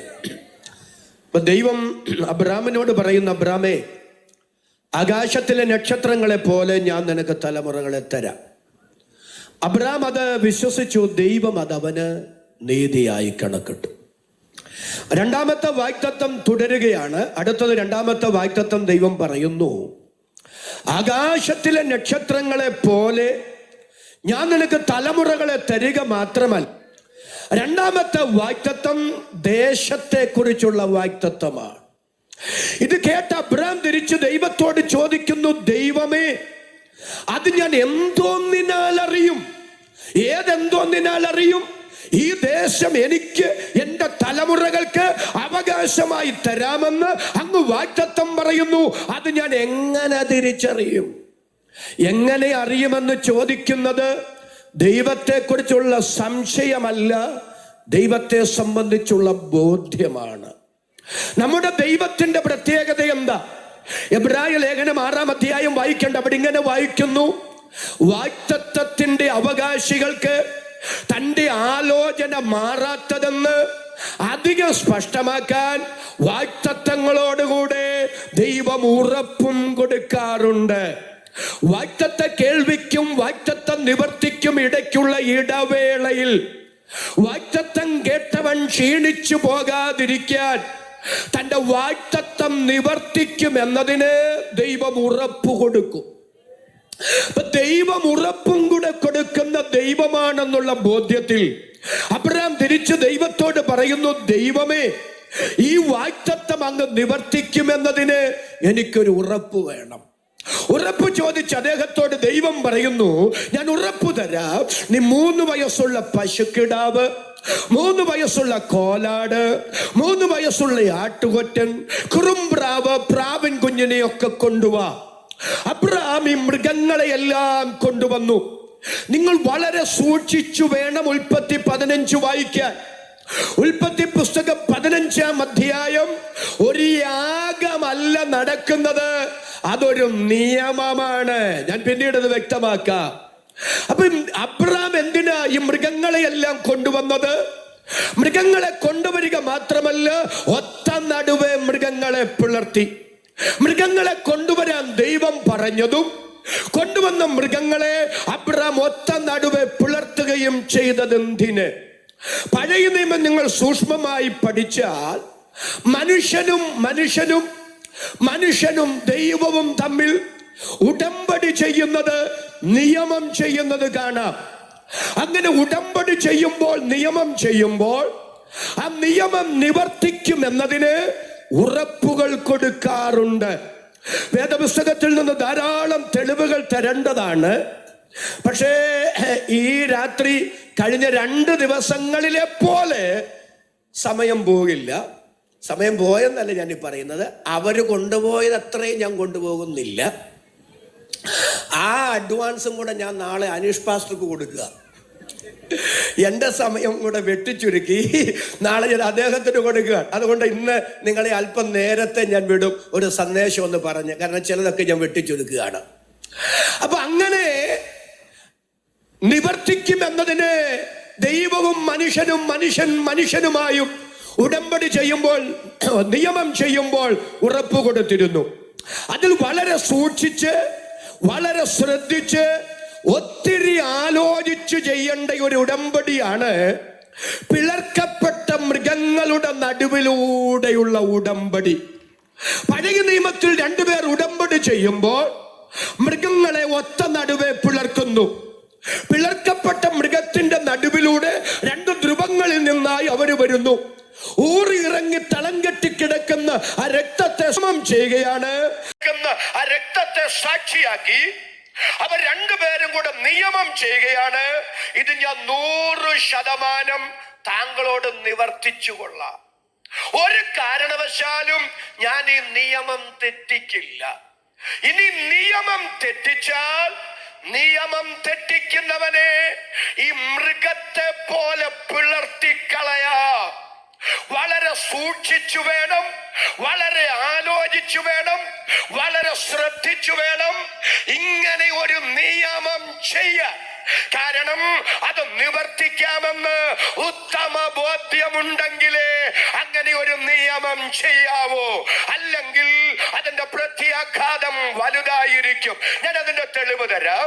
യിരെമ്യാ പ്രവാചകന്റെ പുസ്തകം 34-ാം അധ്യായം 18-ാമത്തെ വാക്യം. യിരെമ്യാ പ്രവാചകന്റെ പുസ്തകം 34-ാം അധ്യായം 18-ാമത്തെ വാക്യം. കാളക്കുട്ടിയെ രണ്ടായി പിളർന്ന് അതിന്റെ പിളപ്പുകളുടെ നടുവെ കടന്നുകൊണ്ട് എന്റെ മുൻപാകെ ചെയ്ത നിയമത്തിന്റെ സംഗതികൾ നിവർത്തിക്കാതെ എന്റെ നിയമം ലംഘിച്ചിരിക്കുന്നവരെ, കാളക്കുട്ടിയുടെ പിളപ്പുകളുടെ നടുവെ കടന്നുപോയ യഹൂദ പ്രഭുക്കന്മാരെയും യെരൂശലേം പ്രഭുക്കന്മാരെയും ഷണ്ഡന്മാരെയും പുരോഹിതന്മാരെയും ദേശത്തിലെ സകല ജനത്തെയും തന്നെ ഞാൻ ഏൽപ്പിക്കും. കരവും ശബ്ദവും ഉയർത്തിയോട് നല്ല ആമേൻ എന്ന് പറയാമോ? ഇനി കണ്ണു തുറന്ന് എന്നെ ഒന്ന് നോക്കുക, ഈ വാക്ക് ശ്രദ്ധിക്കുക. ദൈവത്തിന്റെ പ്രവാചകനായ യിരെമ്യാവ് യഹൂദയോട് പ്രവചിക്കുകയാണ്. അന്ന് സിദക്കിയാവ് എന്ന് പറയുന്ന ആളാണ് അവരുടെ രാജാവ്. യിരെമ്യാവ് പറയുന്നു, ബാബിലോന്യ പ്രവാസത്തിൽ നിങ്ങളെ അടിമകളായി വിടാൻ പോകുന്നു. അതിന്റെ കാരണങ്ങൾ എന്തൊക്കെയെന്ന് നിരത്തുകയാണ്. അതിൽ ഒരു കാരണം എടുത്തു പറയുന്നു. നിങ്ങളുടെ പിതാക്കന്മാർക്ക് ദൈവം പ്രമാണം കൊടുത്തു, 6 വർഷം ഒരു എബ്രായ അടിമയെ കൊണ്ട് വേല ചെയ്യിപ്പിക്കണം, 7ാമത്തെ വർഷം അവരെ സ്വതന്ത്രരാക്കി വിട്ടയക്കണം. പക്ഷെ പല 6 കഴിഞ്ഞിട്ടും നിങ്ങൾ അടിമകളെ സ്വതന്ത്രരാക്കിയില്ല. അത് പാപഹേതുവാകുന്നു. അതുകൊണ്ട് ദൈവം നിങ്ങളെ ബാബിലോണിൽ അടിമകളായി വിടാൻ പോകുന്നു. ഈ പ്രവചനം കേട്ട ജനത്തിന് പാപബോധമുണ്ടായി. അവര് മാനസാന്തരപ്പെട്ടു. അവർ അടിമകളെ എല്ലാം സ്വതന്ത്രരാക്കി. എന്നിട്ട് ആ മാനസാന്തരത്തിന്റെ ആധിക്യത്തിൽ അവര് ദൈവാലയത്തിൽ വന്നു. ദൈവാലയത്തിൽ വന്നിട്ട് കാളക്കിടാവിനെ ഒത്ത നടുവെ പിളർത്തി. പിളർത്തപ്പെട്ട കാളക്കിടാവിന്റെ ഉടലിന്റെ നടുവിലൂടെ പോയി അവർ ദൈവത്തോട് ഉടമ്പടി ചെയ്തു. ദൈവമേ, 6 വർഷം ഒരു അടിമയെ, എബ്രായ അടിമയെ കൊണ്ട് വേല ചെയ്യിപ്പിക്കണം, 7ാമത്തെ വർഷം അവരെ സ്വതന്ത്രരായി വിട്ടയക്കണം. അത് ദൈവം ഞങ്ങൾക്ക് തന്ന പ്രമാണമാണ്. ആ പ്രമാണം ശിക്ഷിക്കാൻ പോകുന്നു എന്ന് അങ്ങ് പ്രവാചകനിലൂടെ മുന്നറിയിപ്പ് തന്നു. ഞങ്ങൾ ആ ദൂത് ഏറ്റെടുത്തു. ഞങ്ങൾ മാനസാന്തരപ്പെടുത്തു. ഞങ്ങൾ അടിമകളെ സ്വതന്ത്രരാക്കി. തീർന്നില്ല, ഞങ്ങൾ അങ്ങയോട് നിയമം ചെയ്യുന്നു. ഇനി ഒരിക്കലും ഇത് ഞങ്ങൾ ആവർത്തിക്കില്ല. ഞങ്ങളോട് പൊറുക്കണം. പക്ഷേ ഈ നിയമം ചെയ്ത് കുറച്ചു നാള് കഴിഞ്ഞപ്പോഴാ ഫറവോന്റെ ചിന്ത അവരുടെ അകത്ത് കയറിയത്. ഇസ്രായേലിനെ മിസ്രൈമിൽ നിന്ന് വിട്ടു കഴിഞ്ഞപ്പോഴാ ഫറവോൻ ഓർത്തത് വേണ്ടായിരുന്നു എന്ന്. ഇതുപോലെ അടിമകളെ സ്വതന്ത്രരാക്കി ദൈവത്തോട് നിയമം ചെയ്ത ശേഷം ഇവര് വിചാരിച്ചത് അതിന്റെ ഒന്നും ആവശ്യമില്ലായിരുന്നു. അതുകൊണ്ട് സ്വതന്ത്രരാക്കിയവരെ വീണ്ടും പിടിച്ചവർ അടിമകളാക്കിയപ്പോ ദൈവം പ്രവാചകനിലൂടെ പറയുക, ആലയത്തിൽ വന്ന് കാളക്കിടാവിനെ ഒത്ത നടുവെ പിളർത്തി പിളർക്കപ്പെട്ട കാളക്കിടാവിന്റെ ഉടലിന്റെ നടുവിലൂടെ പോയവരെ നിങ്ങൾക്ക് എക്സ്ക്യൂസ് ഇല്ല. ബാക്കി നിങ്ങൾ 18 താഴോട്ട് വീട്ടിൽ ചെന്ന് വായിച്ചാൽ മതി. ഞാൻ നിങ്ങളുടെ ശവങ്ങളെ കാട്ടുമൃഗങ്ങൾക്ക്, ആകാശത്തിലെ പക്ഷികൾക്ക് എറിഞ്ഞു കൊടുക്കുമെന്ന് പറയുന്നു. എന്താ അതിന്റെ അർത്ഥം? പിളർക്കപ്പെട്ട മൃഗങ്ങളുടെ ഉടലിന്റെ നടുവിലൂടെ പോയി ഉടമ്പടി ചെയ്തിട്ട് നിയമം തെറ്റിച്ചാൽ ഉടമ്പടി ലംഘിച്ചാൽ അവനെ ഇതുപോലെ പിളർത്താം. അതാണ് ആ നിയമത്തിന്റെ ഗൗരവ വശം. നിങ്ങൾ ഇനി ഈ ആശയത്തിലൊന്ന് വന്നേ. അബ്രാം ദൈവത്തോട് പറയുക, ദൈവമേ, എനിക്ക് എന്റെ തലമുറകൾക്ക് ഈ ദേശം അവകാശമായി തരും എന്ന് അങ്ങ് പറഞ്ഞ വാഗ്ദത്തം നടക്കുമെന്നതിന് എനിക്കൊരു ഉറപ്പുതാ. ഞാനുമായി ഒരു നിയമം ചെയ്യ്. ദൈവം പറയുന്നു, നീ മൃഗങ്ങളെ കൊണ്ടുവാ. അബ്രാം മൃഗങ്ങളെ കൊണ്ടുവന്നു, ഒത്ത നടുവെ പിളർത്തി. സാധാരണ 2 പേരും കൂടെ നിയമം ചെയ്യുക. എന്നാൽ ഒരു സൈഡിൽ അബ്രാം ബോധം കെട്ട് കിടക്കുക. എന്നെ ത്രസിപ്പിച്ചൊരു പദം തിരുവെടുത്തിൽ എഴുതിയിട്ടുണ്ട്. അബ്രാം ബോധം കെട്ട് കിടക്കുമ്പോൾ ആ പിളർക്കപ്പെട്ട മൃഗങ്ങളുടെ ഉടലിന്റെ നടുവിലൂടെ, എല്ലാവരും സ്തോത്രം ചെയ്തു പറ, പിളർക്കപ്പെട്ട മൃഗങ്ങളുടെ ഉടലിന്റെ നടുവിലൂടെ ഒരു കത്തുന്ന പന്തം പോയി. എന്നിട്ടാ പറയുന്നത്, അന്നേ യഹോവ അബ്രാമിനോട് ഒരു നിയമം ചെയ്തു, നിനക്കും നിന്റെ തലമുറകൾക്കും ഈ ദേശം ഞാൻ അവകാശമായി തന്നിരിക്കുന്നു എന്ന എന്റെ വാഗ്ദത്തത്തിന് നിനക്കുറപ്പ് വേണമല്ലേ? ഞാൻ തരാം ഉറപ്പ്. പിളർക്കപ്പെട്ട മൃഗങ്ങളുടെ നടുവിലൂടെ പോയി നിയമം ചെയ്ത് നിയമം തെറ്റിച്ചാൽ, നിയമം തെറ്റിക്കുന്നവനെ മൃഗത്തെ പോലെ പിളർത്താമെന്ന് അതിന്റെ ഗൗരവ വശമെങ്കിൽ എന്റെ വാഗ്ദത്തം നിനക്കും നിന്റെ തലമുറകൾക്കും ഈ ദേശം ഞാൻ നൽകി തരും എന്ന എന്റെ വാഗ്ദത്തത്തിന്റെ ഉറപ്പ് വേറൊന്നുമല്ല, എന്റെ ജീവനാണ്. അതരം തുറന്ന് ആമേൻ പറയാൻ ചങ്കൂറ്റമുള്ള ദൈവമക്കളുടെ കരം ഞാൻ ഒന്നുകൂടെ കാണട്ടെ. കരവ് ശബ്ദവും ഉയർത്തി ദൈവത്തിന് നന്ദി പറയാം. അടുത്ത പ്രധാന ചിന്തയിലേക്ക് ഞാൻ വരികയാണ്. ഈ വാഗ്ദത്തങ്ങളിൽ എന്റെ ദൈവം വിശ്വസ്തനായിരുന്നു. ഓടിച്ച് ചാട്ടുള്ളി പോലെ ഞാൻ ഇസ്രായേലിന്റെ ചരിത്രത്തിലേക്ക് വരികയാണ്. ഉൽപ്പത്തി 15 ദൈവം അരുളി ചെയ്തതുപോലെ അബ്രാമിന്റെ സന്തതി പരമ്പര മിസ്രൈമിലേക്ക് പോയി. അന്യദേശത്ത്, അന്യരാജ്യത്ത് അവര് പാർക്കും എന്ന് ദൈവം പറഞ്ഞതുപോലെ അവര് പോയി. 4ാം തലമുറ ഇവിടേക്ക് മടങ്ങി വരും എന്ന് അരുളി ചെയ്തതുപോലെ മോശ മുഖാന്തരം മിസ്രൈമ്യ ഇരുമ്പുലയിൽ നിന്ന് അവരെ വിടുവിച്ചു കൊണ്ടുവരികയാണ്. കടലിടുക്കു വഴി കാദേശ് ഭരണ ചുറ്റി മോവാബ് സമഭൂമിയിലൂടെ പോകുമ്പോൾ മോശ മരിക്കുന്നു. അടുത്ത നേതാവ് യോശുവ വരുന്നു. യോർദാൻ കടന്ന് യോശുവയുടെ നേതൃത്വത്തിൽ അവർ കനാനിലെത്തി. ഹിത്യർ, അമോന്യർ, പെരിസ്യർ, യെബൂസ്യർ, ഗിർഗസ്യർ, അമോര്യർ, കനാന്യർ തുടങ്ങിയ ജാതികളുടെ നാട് ദൈവം അവർക്ക് അവകാശമായി കൊടുത്തു. യോശുവ ആ ദേശം അവർക്ക് അളവ് നൂലിട്ട് വിഭാഗിച്ചു കൊടുത്തു. അതുകൊണ്ട് സങ്കീർത്തനക്കാരൻ പറയുന്നത്, അളവ് നൂൽ എനിക്ക് മനോഹര ദേശത്ത് വീണിരിക്കുന്നു, അതെ എനിക്ക് നല്ലൊരു അവകാശം ലഭിച്ചിരിക്കുന്നു. യോശുവ മരിച്ചു, ആ തലമുറകൾ മരിച്ചു. അതിനുശേഷം അവര് ന്യായാധിപ ഭരണത്തിലേക്ക് വഴുതി വീണു. അവസാനത്തെ ന്യായാധിപനും പ്രവാചകനുമായിരുന്ന ശമൂവേലിന്റെ കാലത്ത് അവര് രാജകീയ ഭരണം ആവശ്യപ്പെട്ടു. അങ്ങനെ രാജകീയ ഭരണത്തിലേക്ക് അവര് നടത്തപ്പെട്ടു. ചുരുക്കി പറഞ്ഞാൽ അവര് ദൈവത്തെ മറന്നു, ദൈവിക പ്രമാണങ്ങളെ മറന്നു. അരുതരുത് എന്ന് ദൈവം പറഞ്ഞതല്ല അവര് ചെയ്തു കൂട്ടി, അവരെ മ്ലേച്ഛത പ്രവർത്തിച്ചു. അതുകൊണ്ട് ദൈവത്തെ മറന്ന്, ദൈവത്തിന്റെ പ്രമാണത്തെ മറന്ന്, ദൈവിക വ്യവസ്ഥയെ മറന്ന് അവരെ ശിക്ഷിക്കാൻ ദൈവം തീരുമാനിച്ചു. BC 606, 598, 586 ഈ 3 കാലഘട്ടങ്ങളിലായി ദൈവം അവരെ ബാബിലോണ്യ പ്രവാസത്തിൽ വിട്ടു. അളവ് നൂലിട്ട് ലഭിക്കപ്പെട്ട ദേശം അവർക്ക് കൈമോശം വന്നു. BC BC 585 ശലോമോനാൽ പണി കഴിയപ്പെട്ട ദൈവാലയം നെബൂഖദ്നേസറിന്റെ സൈന്യം തകർത്തെറിഞ്ഞു. അവർക്ക് ഭരണം നഷ്ടപ്പെട്ടു. അങ്ങനെ ഭരണമില്ലാതെ, ദേശമില്ലാതെ, ദൈവാലയമില്ലാതെ അവര് ബാബിലോണ്യ പ്രവാസത്തിൽ കിടന്നു. എന്നാൽ പ്രവാസത്തിൽ പോകുന്നതിന് മുമ്പേ ദൈവം യിരെമ്യാവിലൂടെ 70 വർഷം കഴിഞ്ഞ ശേഷമേ ഞാൻ നിങ്ങളെ മടക്കി വരുത്തൂ എന്ന തിരുവെഴുത്ത് പോലെ ഒന്നാം ലോക സാമ്രാജ്യമായ ബാബിലോണ്യ സാമ്രാജ്യത്തെ ചരിത്രത്തിൽ നിന്ന് എടുത്തു മാറ്റി 70 വർഷം കഴിഞ്ഞപ്പോൾ രണ്ടാം ലോക സാമ്രാജ്യമായ മേദ്യൻ പേർഷ്യൻ സാമ്രാജ്യത്തെ ചരിത്രത്തിൽ ഉയർത്തി പൊക്കിക്കൊണ്ടുവന്നു. അതിന്റെ അധിപതിയായ കോരേശ് ജനിക്കുന്നതിന് 150 വർഷങ്ങൾക്ക് പിറകിൽ അവന്റെ പേര് പറഞ്ഞു ദൈവം ദൂത് പറഞ്ഞിരുന്നത് പോലെ ഈ കോരേശ് യഹൂദൻ അവന്റെ രാജ്യത്തേക്ക് മടങ്ങിപ്പോകാൻ അനുവാദം കൊടുത്തു. അങ്ങനെ BC 536 സെരുബ്ബാബേലിന്റെ ശെയല്തീയേലിന്റെ നേതൃത്വത്തിൽ അവര് മടങ്ങി വന്നു. 20 പരം വർഷങ്ങൾ കൊണ്ട് അവര് ദൈവാലയം പണിതു. അവർക്ക് ദേശം തിരിച്ചു കിട്ടി, ദൈവാലയം അവര് പണിതു. പക്ഷെ ഭരണം തിരിച്ചു കിട്ടിയില്ല. മേദ്യൻ പേർഷ്യൻ സാമ്രാജ്യം അവരെ ഭരിച്ചു. 200 കൊല്ലത്തോളം അവരെ ഭരിച്ചത് മേദ്യൻ പേർഷ്യൻ സാമ്രാജ്യമാണ്. മേദ്യൻ പേർഷ്യൻ സാമ്രാജ്യത്തെ ചരിത്ര സമുദായ കടലിൽ ചവിട്ടി താഴ്ത്തി മൂന്നാം ലോക സാമ്രാജ്യമായ മാസിഡോണിയ രാജാവായ ഫിലിപ്പ് രാജാവിന്റെ ശ്രീമന്തപുത്രനായ മഹാനായ അലക്സാണ്ടറുടെ നേതൃത്വത്തിലുള്ള ഗ്രീക്ക് സാമ്രാജ്യം ഇവിടെ ഉയർന്നു പൊങ്ങി വന്നു. ഗ്രീക്ക് സാമ്രാജ്യം അവരെ ഭരിച്ചു. അലക്സാണ്ടർ അകാലത്തിൽ മരിച്ചു. അലക്സാണ്ടറുടെ മരണശേഷം ഗ്രീക്ക് സാമ്രാജ്യം 4 വിഭജിക്കപ്പെട്ടു. അതിൽ സിറിയ കിട്ടിയത് സെലൂക്യൻ ഭരണാധികാരികൾക്കാണ്. BC 165 സിറിയൻ രാജാവായ അന്ത്യോക്യസ് എപ്പിഫാനസ് സൈന്യ സമേതനായി ഇവരുടെ നാട്ടിൽ വന്നു. എന്നിട്ട് കണ്ണിൽ കണ്ട യഹൂദന്മാരെ മുഴുവൻ വാളുകൊണ്ട് വെട്ടിക്കൊന്നു. BC 165 കിസ്ലേവ് മാസം 25-ാം തീയതി ദൈവാലയം ഭാഗികമായി തകർത്ത് അതിൽ പന്നിയെ കൊണ്ടുവന്ന് യാഗമർപ്പിച്ച് അതിനെ അശുദ്ധമാക്കി.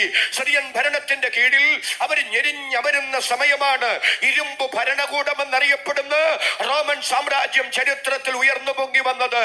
ആ റോമൻ സാമ്രാജ്യത്തിന്റെ കൈസർ ഔഗസ്തസ് അദ്ദേഹം യഹൂദന്മാർക്ക് ഒരു താൽക്കാലിക നാടുവാഴിയെ കൊടുത്തു. അദ്ദേഹം ആന്റിപെട്രെ അദ്ദേഹം സ്വീകരിച്ച സ്ഥാനപ്പേര് വലിയ ഹെരോദാവ്. അദ്ദേഹം ഒരു ഏദോമ്യനായ ആന്റിപെട്രെ വലിയ ഹെരോദ രാജാവ് യഹൂദയുടെ നാടുവാഴിയായിരിക്കുമ്പോൾ ഔഗസ്തസ് കൈസർ റോമൻ ചക്രവർത്തി ആയിരിക്കുമ്പോഴാണ് മാനവകുലത്തിന്റെ രക്ഷയ്ക്കായി സ്വർഗ മഹിമകളെ വെടിഞ്ഞ് നമ്മുടെ രക്ഷിതാവ് ഈ മണ്ണിലേക്ക് വന്നത്. ഇന്ന് രാത്രി അഭിമാനത്തോടെ ഞാൻ വേദപുസ്തകം ഉയർത്തിപ്പിടിച്ചു പറയുന്നു, വേദപുസ്തക സന്ദേശം, യേശു ക്രിസ്തുവിനെ കുറിച്ചുള്ള സന്ദേശം ഇതൊരു ഊഹാഭോഗമല്ല, ഇത് അനുമാനമല്ല, ഇത് കെട്ടുകഥയല്ല. ചരിത്രപരമായി ഭൂമിശാസ്ത്രപരമായി സത്യസന്ധമായ സന്ദേശം അത് സുവിശേഷമാണെന്ന് ആർജവത്വത്തോടെ വിളിച്ചു പറയാൻ കൃപയുള്ള ദൈവമക്കളുടെ കരം ഞാൻ ഒന്നുകൂടെ കാണട്ടെ. കരവ് ശബ്ദമുയർത്തി ദൈവത്തിന് സ്തോത്രം ചെയ്യാം. രാജാവ് എന്താ ചെയ്തെന്നറിയാമോ? യഹൂദന്മാരുടെ പ്രീതി പിടിച്ചു പറ്റാൻ BC 165 കിസ്ലേവ് മാസം 25-ാം തീയതി അന്ത്യോക്യസ് എപ്പിഫാനസ് ഭാഗികമായി തകർത്ത ആ ദൈവാലയം കമനീയമായി പടുത്തുയർത്തി പണിതു.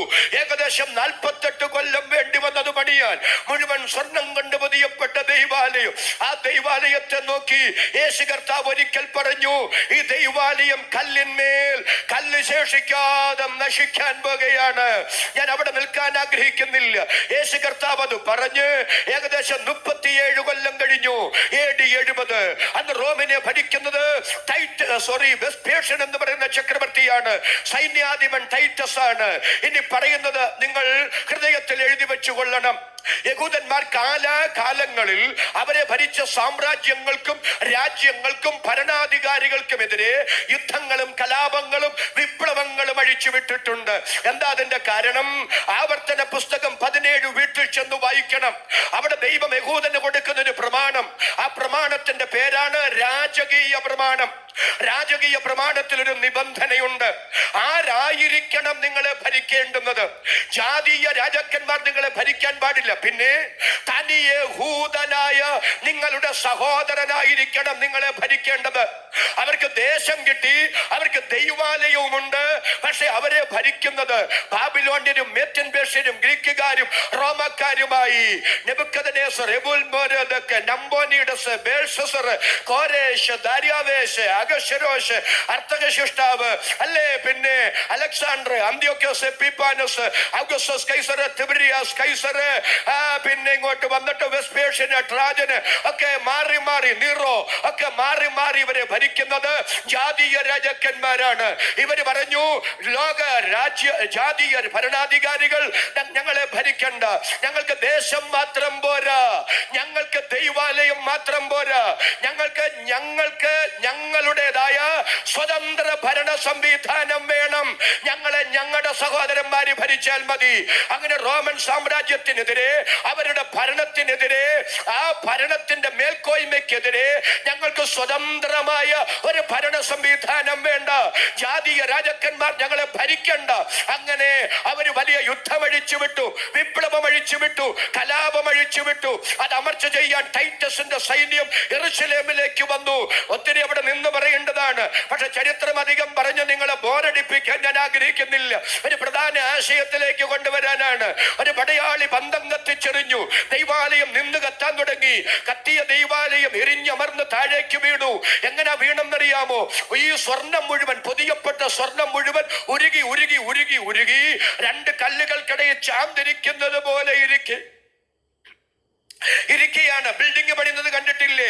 കല്ല് വെക്കുന്നു, മുകളിൽ ചാന്ത് വെക്കുന്നു, അതിന് മുകളിൽ കല്ല് വെക്കുന്നു. നടുക്കിരിക്കുന്ന ചാന്തിനാൽ കല്ല് കല്ലോട് ചേർന്നിരിക്കുന്നത് പോലെ ഈ ഇടിഞ്ഞു വീണ ദൈവാലയം നടുക്കിരിക്കുന്ന സ്വർണത്താൽ പറ്റിച്ചേർന്ന് കല്ല് വേർപെടാതെ ഇങ്ങനെ ഒട്ടി പറ്റിച്ചേർന്നിരിക്കുമ്പോൾ സ്വർണ്ണ കൊതിയന്മാരായ റോമൻ സൈന്യം ആനയെ കൊണ്ടുവന്ന് ഇരുമ്പ് കലപ്പ കൊണ്ട് കല്ലോട് ചേർന്നിരിക്കാതെ അതിന്റെ നടുവിലുള്ള സ്വർണം പറിച്ചെടുക്കുമ്പോൾ ഈ ദൈവാലയം കല്ലിന്മേൽ കല്ല് ശേഷിക്കാതെ നശിക്കുമെന്ന് എന്റെ രക്ഷിതാവ് 37 വർഷങ്ങൾക്ക് പിറകിൽ പ്രവചിച്ച പ്രവചനം അതുപോലെ തന്നെ സംഭവിച്ചെങ്കിൽ അഭിഷക്തന്മാരോടും ദൈവമക്കളോടും ഞാൻ ചോദിക്കുന്നു, യെരൂശലേം ദൈവാലയത്തോട് എന്റെ പ്രിയ കർത്താവ് പറഞ്ഞ ന്യായവിധിയുടെ ദൂത് അതുപോലെ സംഭവിച്ചെങ്കിൽ എന്നോടും നിങ്ങളോടും നമ്മുടെ തലമുറകളോടും കുടുംബത്തോടും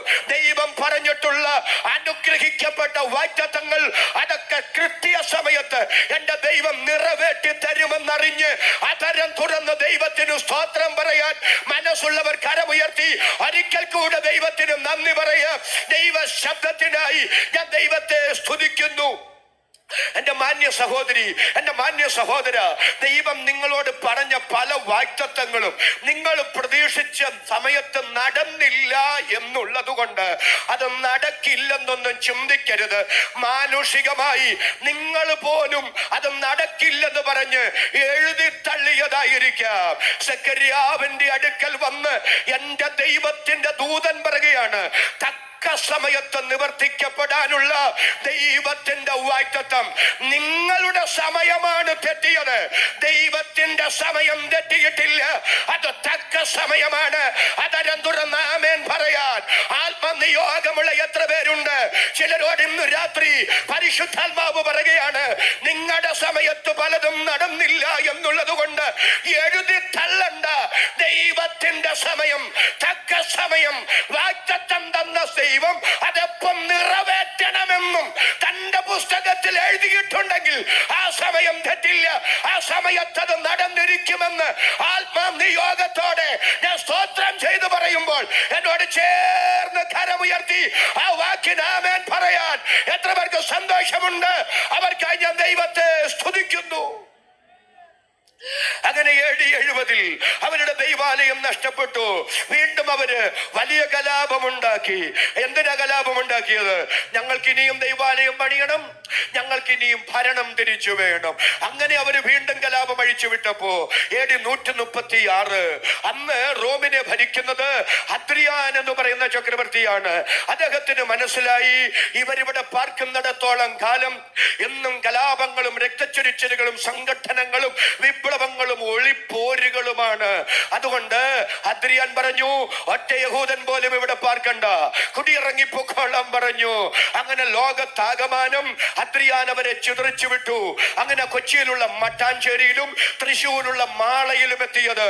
എവിടെല്ലാം ലോക രാജ്യങ്ങളുണ്ടോ, എവിടെല്ലാം മനുഷ്യവാസമുണ്ടോ, അവിടേക്കെല്ലാം യഹൂദനെ ഓടിച്ചു. ചുരുക്കി പറഞ്ഞാൽ ഇനി ഒരിക്കലും യഹൂദ ദേശത്തിന് അവകാശവാദം പറഞ്ഞ് മടങ്ങി വരാതിരിക്കാൻ ബുദ്ധിമാനായ ഹദ്രിയാൻ ആ സ്ഥലത്തിന്റെ പേര് മാറ്റി. അദ്ദേഹം ഇട്ട പേരാണ് സിറിയ പാലസ്തീന എന്ന് ആ ദേശത്തിന് പേരിടാൻ കാരണം ഇനി ഒരിക്കലും ഈ ദേശത്തിന്മേൽ അവകാശവാദം ഉന്നയിച്ച് അവര് മടങ്ങി വരാൻ പാടില്ല. അങ്ങനെ അവര് പോയ ശേഷം ആ ദേശം റോമൻ സാമ്രാജ്യത്തിന്റെ കയ്യിലായി, അതിനുശേഷം ക്രിസ്ത്യൻ രാജ്യങ്ങളുടെ കയ്യിലായി, അതിനുശേഷം അറബികളുടെ കയ്യിലായി, അതിനുശേഷം 4 നൂറ്റാണ്ടോളം 400-ൽ പരം കൊല്ലങ്ങൾ അത് ഓട്ടോമൻ തുർക്കികളുടെ കയ്യിൽ കിടന്നു. ആ ദേശം അങ്ങനെ ജാതികൾ മാറി മാറി കൈയടക്കുമ്പോൾ ആ ദേശ നിവാസികളായ യഹൂദൻ ലോകത്തിന്റെ വിവിധ ഭാഗങ്ങളിൽ ചിതറി ഓടുകയാണ്, അസാധാരണമായി പീഡിപ്പിക്കപ്പെടുകയാണ്. ചിതറിപ്പോയ യഹൂദന്റെ കഥ ഇന്ന് രാത്രി വിശദീകരിക്കാൻ ഞാൻ ആഗ്രഹിക്കുന്നില്ല. ഏറ്റവും അധികം അവരെ പീഡിപ്പിച്ചത് ക്രിസ്ത്യൻ രാജ്യങ്ങളാണ്. യേശു ക്രിസ്തുവിനെ ക്രൂശിച്ച് നരാധമന്മാരെന്ന നിലയിൽ അവരെ ക്രിസ്ത്യൻ രാജ്യങ്ങൾ കൈകാര്യം ചെയ്തു. സ്പെയിനിലൊക്കെ സ്പാനിഷ് ഫ്ലൂ പടർന്നു പിടിച്ചപ്പോൾ യേശു ക്രിസ്തുവിനെ ക്രൂശിച്ച് ഈ ശപിക്കപ്പെട്ട ജനവിഭാഗം നമ്മുടെ രാജ്യത്ത് വന്ന് പാർക്കുന്നത് കൊണ്ടാണ് ലക്ഷക്കണക്കിന് മനുഷ്യർ മരിച്ച് ഈ പകർച്ചവ്യാധി ഉണ്ടായത് എന്ന് തെറ്റിദ്ധരിപ്പിച്ച് ആയിരക്കണക്കിന് 10,000-കണക്കിന് യഹൂദന്മാരെ കൊന്നൊടുക്കി. ചുരുക്കി പറഞ്ഞാൽ ഒരു രാജ്യത്ത് നിന്ന് മറ്റൊരു രാജ്യത്തേക്ക്, ഒരു സ്ഥലത്ത് നിന്ന് മറ്റൊരു സ്ഥലത്തേക്ക് ജീവനും കൊണ്ട് അവർ അഭയാർത്ഥികളായി ഓടുകയാണ്. ആ ഓട്ടത്തിനിടയ്ക്ക് അവർ ചിന്തിക്കാൻ തുടങ്ങി, എത്ര നാൾ ഇങ്ങനെ ഓടും, എവിടം വരെ ഇങ്ങനെ ഓടും, ഞങ്ങളുടെ മക്കളുടെയും ഭാവി എന്ത്? അതൊരു വലിയ ചോദ്യചിഹ്നമായി മാറിയപ്പോൾ അവരൊരു സംഘടന രൂപീകരിച്ചു.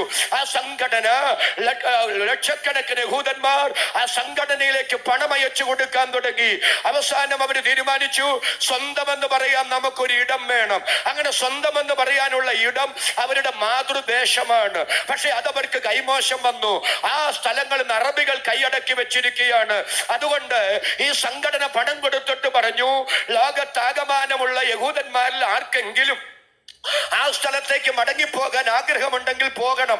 എന്നിട്ട് ആ ഭൂമി കൈവശം വെച്ചിരിക്കുന്ന ഉടമസ്ഥരായ അറബികൾക്ക് പണം കൊടുത്ത് വിലയ്ക്ക് സ്ഥലം വാങ്ങി പാർക്കണം. അങ്ങനെ ചില യഹൂദന്മാര് വന്നു. അറബികൾ അത് കൈവശം വെച്ചിരുന്ന അറബികൾക്ക് ഉടമസ്ഥർക്ക് പണം കൊടുത്ത് അവിടെ ഭൂമി വില കൊടുത്തു വാങ്ങി അവിടെ പാർത്തു, അവിടെ കൃഷി ചെയ്തു. അതുവരെ മരുഭൂമി പോലെ കിടന്ന ആ സ്ഥലം മലർവാടിയായി മാറി. സമൃദ്ധമായ വിളവുകൾ ഉണ്ടായി. അങ്ങനെ വിളവുകൾ ഉണ്ടായപ്പോൾ ചുറ്റുപാടുള്ള രാജ്യങ്ങൾക്ക് മനുഷ്യർക്ക് മനസ്സിലായി, ഇത് മരുഭൂമി പോലെ കിടക്കേണ്ടതല്ല, ഇവിടെ വല്ലതുമൊക്കെ വിളയുന്നതാണ്. അതുകൊണ്ട് അവരും അവിടേക്ക് കുടിയേറി. ചുരുക്കി പറഞ്ഞാൽ അതൊരു വലിയ സംഘർഷമായി മാറി. ഓട്ടോമൻ തുർക്കി സാമ്രാജ്യം അടുത്ത നിയമം കൊണ്ടുവന്നു. ലോകത്തൊരിടത്തുമുള്ള ഒറ്റ യഹൂദനും ഇവിടെ വില കൊടുത്തു പോലും ഭൂമി വാങ്ങി പാർക്കാനോ വീട് വയ്ക്കാനോ കൃഷി ചെയ്യാനോ അനുവാദമില്ല. അങ്ങനെ നിയമപരമായി അവർക്ക് ഒരിക്കലും അവിടേക്ക് മടങ്ങി വരാൻ കഴിയാത്ത നിലയിൽ ആ വഴിയും അടയപ്പെട്ടു. അങ്ങനെ എല്ലാ വഴികളും കൊട്ടി അടയപ്പെട്ടപ്പോഴാണ് 1914 മുതൽ 18 വരെ 1-ാം ലോക മഹായുദ്ധം നടക്കുക. 1-ാം ലോക മഹായുദ്ധത്തോടുകൂടെ ഓട്ടോമൻ തുർക്കികളുടെ കയ്യിലിടുന്ന പ്രദേശങ്ങൾ ബ്രിട്ടന്റെ പക്കൽ എത്തപ്പെട്ടു. അങ്ങനെ ബ്രിട്ടൻ പ്രഖ്യാപിച്ച ബാൽഫർ വിളംബരത്തിലൂടെ യഹൂദൻ അവന്റെ രാജ്യത്തേക്ക് മടങ്ങി വരാൻ ചരിത്രത്തിൽ ദൈവം വഴി വെട്ടി തുറന്നു. അതരം തുറന്ന് ആമേൻ പറയാൻ സന്തോഷമുള്ളവരുടെ കരം ഞാൻ ഒന്നുകൂടെ കാണട്ടെ. കരവ് ശബ്ദവും ഉയർത്തി ദൈവത്തിന് സ്തോത്രം ചെയ്യുക. അവിടെ വന്ന് യഹൂദന്മാരും മറ്റുള്ളവരുമായി വലിയ പോരാട്ടങ്ങൾ നടന്നു. അങ്ങനെ ഇരിക്കുമ്പോഴാണ് 2-ാം ലോക മഹായുദ്ധം നടക്കുക. दोस्तों अगर आपको 25,000 के सेगमेंट में अमेजिंग 1939 മുതൽ 45 വരെ 2-ാം ലോക മഹായുദ്ധത്തിന് ശേഷം ഐക്യരാഷ്ട്രസഭ നിലവിൽ വന്നു. ഐക്യരാഷ്ട്രസഭയിൽ ഒരു പ്രമേയം വോട്ടിങ്ങിന് വന്നു. ഇസ്രായേൽ എന്ന രാജ്യം നമുക്ക് ചരിത്രത്തിൽ വേണമോ വേണ്ടയോ? 13 രാജ്യങ്ങൾ നഖശിഖാന്തം എതിർത്തു. ഇസ്രായേൽ എന്ന രാജ്യം ലോകത്ത് വേണ്ട. എന്നാൽ 13-നെതിരെ 33 രാജ്യങ്ങൾ ശക്തമായി വാദിച്ചു, ഇസ്രായേൽ എന്ന രാജ്യം വേണം. അങ്ങനെ 13-നെതിരെ 33 വോട്ടുകൾക്ക് ഇസ്രായേൽ എന്ന രാജ്യം സ്ഥാപിക്കാൻ തീരുമാനിച്ചു. അടുത്ത പ്രമേയം ചർച്ചയ്ക്ക് വന്നു. ഇസ്രായേൽ എന്ന രാജ്യം സ്ഥാപിക്കുകയാണ്, പക്ഷെ അവരെ എവിടെ രാജ്യമാക്കണം? ചൂടേറിയ ചർച്ച. ഒട്ടുമുക്കാലും ഐക്യരാഷ്ട്രസഭയുടെ അംഗങ്ങൾ പറഞ്ഞു, ഇപ്പോൾ അവര് പാർക്കുന്ന സ്ഥലത്ത് അവര് രാജ്യമാക്കണ്ട. കാരണം ചുറ്റുപാടുമുള്ള അറബികൾക്ക് അങ്ങനെ ഒരു രാജ്യം അവിടെ വരുന്നതിൽ താല്പര്യമില്ല. അവരുടെ അനുവാദവും ഇഷ്ടവും ഇല്ലാതെ അവരുടെ താല്പര്യത്തിന് വിരുദ്ധമായി അങ്ങനെ ഒരു രാജ്യം സ്ഥാപിച്ചാൽ അവരും ചുറ്റുമുള്ള അറബികളും തമ്മിൽ എപ്പോഴും യുദ്ധവും രക്തച്ചൊരിച്ചിലുകളും കൂട്ടമരണങ്ങളും സംഭവിക്കും. അത് ലോകത്തിന് തലവേദനയാകും, ലോകത്തിന് കീറാമുട്ടി പ്രശ്നമാകും. അതുകൊണ്ട് അറബികളുടെ അഭിപ്രായത്തെ തിരസ്കരിച്ച് ഒരു രാജ്യം അടിച്ചേൽപ്പിക്കണ്ട, ഇസ്രായേൽ എന്ന രാജ്യം അവിടെ സ്ഥാപിക്കണ്ട. പിന്നെ എവിടെ സ്ഥാപിക്കണം? യൂറോപ്പിൽ എവിടെങ്കിലും സ്ഥാപിക്കാം. അങ്ങനെ ഫ്രാൻസ് എന്ന ധാരണയിലെത്തി. അത് വീണ്ടും ആഫ്രിക്കയിലേക്ക് പോയി. ഏകദേശം ആഫ്രിക്കയിൽ ഭൂമി വേർതിരിച്ച് അവരെ രാജ്യമാക്കാമെന്ന ധാരണയിലെത്തി. പക്ഷെ യൂറോപ്പ് നടന്നില്ല, ആഫ്രിക്ക നടന്നില്ല. 1948 മെയ് മാസം 14-ാം തീയതി ഡേവിഡ് ബെൻ ഗൂറിയോൻ, ആദ്യത്തെ പ്രധാനമന്ത്രി, സർവീസ്മാൻ, ആദ്യത്തെ പ്രസിഡന്റ്, നക്ഷത്ര കൊടി, ദേശീയ പതാക അത് അന്തരീക്ഷത്തിലേക്ക് ഉയർത്തിക്കൊണ്ട് ഇസ്രായേൽ എന്ന രാജ്യം ചരിത്രത്തിൽ ടെൽ അവീവ് തലസ്ഥാനമാക്കി നിലവിൽ വന്നു. ഇന്ന് രാത്രി എന്റെ ചോദ്യം, ഐക്യരാഷ്ട്രസഭ യൂറോപ്പ് കൊടുക്കാൻ നോക്കിയിട്ട്, ആഫ്രിക്ക കൊടുക്കാൻ നോക്കിയിട്ട് എന്തേ കാര്യം നടന്നില്ല? നടക്കാഞ്ഞതിന്റെ കാരണം ഞാൻ പറയാം. ദൈവത്തിന് സ്തോത്രം. സഹസ്രാബ്ദങ്ങൾക്ക് പിറകിൽ പിളർക്കപ്പെട്ട മൃഗങ്ങളുടെ ഊടലിന്റെ നടുവിലൂടെ പോയി ഈ ദേശം ഞാൻ നിന്റെ തലമുറകൾക്ക് അവകാശമായി തന്നിരിക്കുന്നു എന്ന് എന്റെ ദൈവം വാഗ്ദത്തം പറഞ്ഞിരിക്കെ, ഐക്യരാഷ്ട്രസഭ ഫ്രാൻസ് കൊടുക്കാൻ നോക്കിയാൽ, ആഫ്രിക്ക കൊടുക്കാൻ നോക്കിയാൽ കാര്യം നടക്കുകയല്ല. കാരണം കാര്യങ്ങളെ നിയന്ത്രിക്കുന്നത് ലോകരാജ്യങ്ങളല്ല, ഐക്യരാഷ്ട്രസഭയല്ല, കരുത്തന്മാരായ ഭരണാധികാരികളല്ല. അതൊക്കെ അവരുടെ വ്യാമോഹമാണ്. പക്ഷെ കാര്യങ്ങളെ കൈകാര്യം ചെയ്യുന്ന അദൃശ്യ കരമുണ്ട്. അതാണ് ഇന്ന് രാത്രി നാം സ്തോത്രം ചെയ്ത് ആരാധിക്കുന്ന നമ്മുടെ ദൈവം എന്നോർത്ത് അണപൊട്ടി ഒഴുകുന്ന ആവേശത്തിൽ അധരം തുറന്ന് ദൈവത്തിന് സ്തോത്രം പറയാൻ മനസ്സുള്ള ദൈവമക്കൾ കരമടിച്ചൊരു 30 സെക്കൻഡ് ഇന്ന് രാത്രി ദൈവത്തിന് സ്തോത്രം ചെയ്യും. എന്റെ ദൈവം തന്റെ വാഗ്ദത്തങ്ങളിൽ വിശ്വസ്തൻ.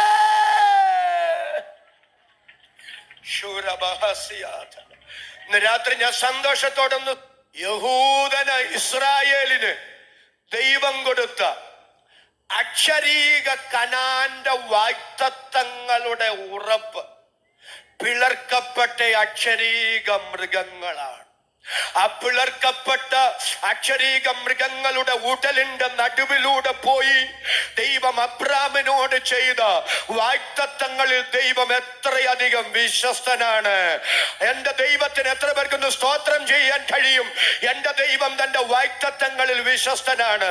ഇനി പുതിയ നിയമ ആശയത്തിലേക്ക് ഞാൻ വരികയാണ്.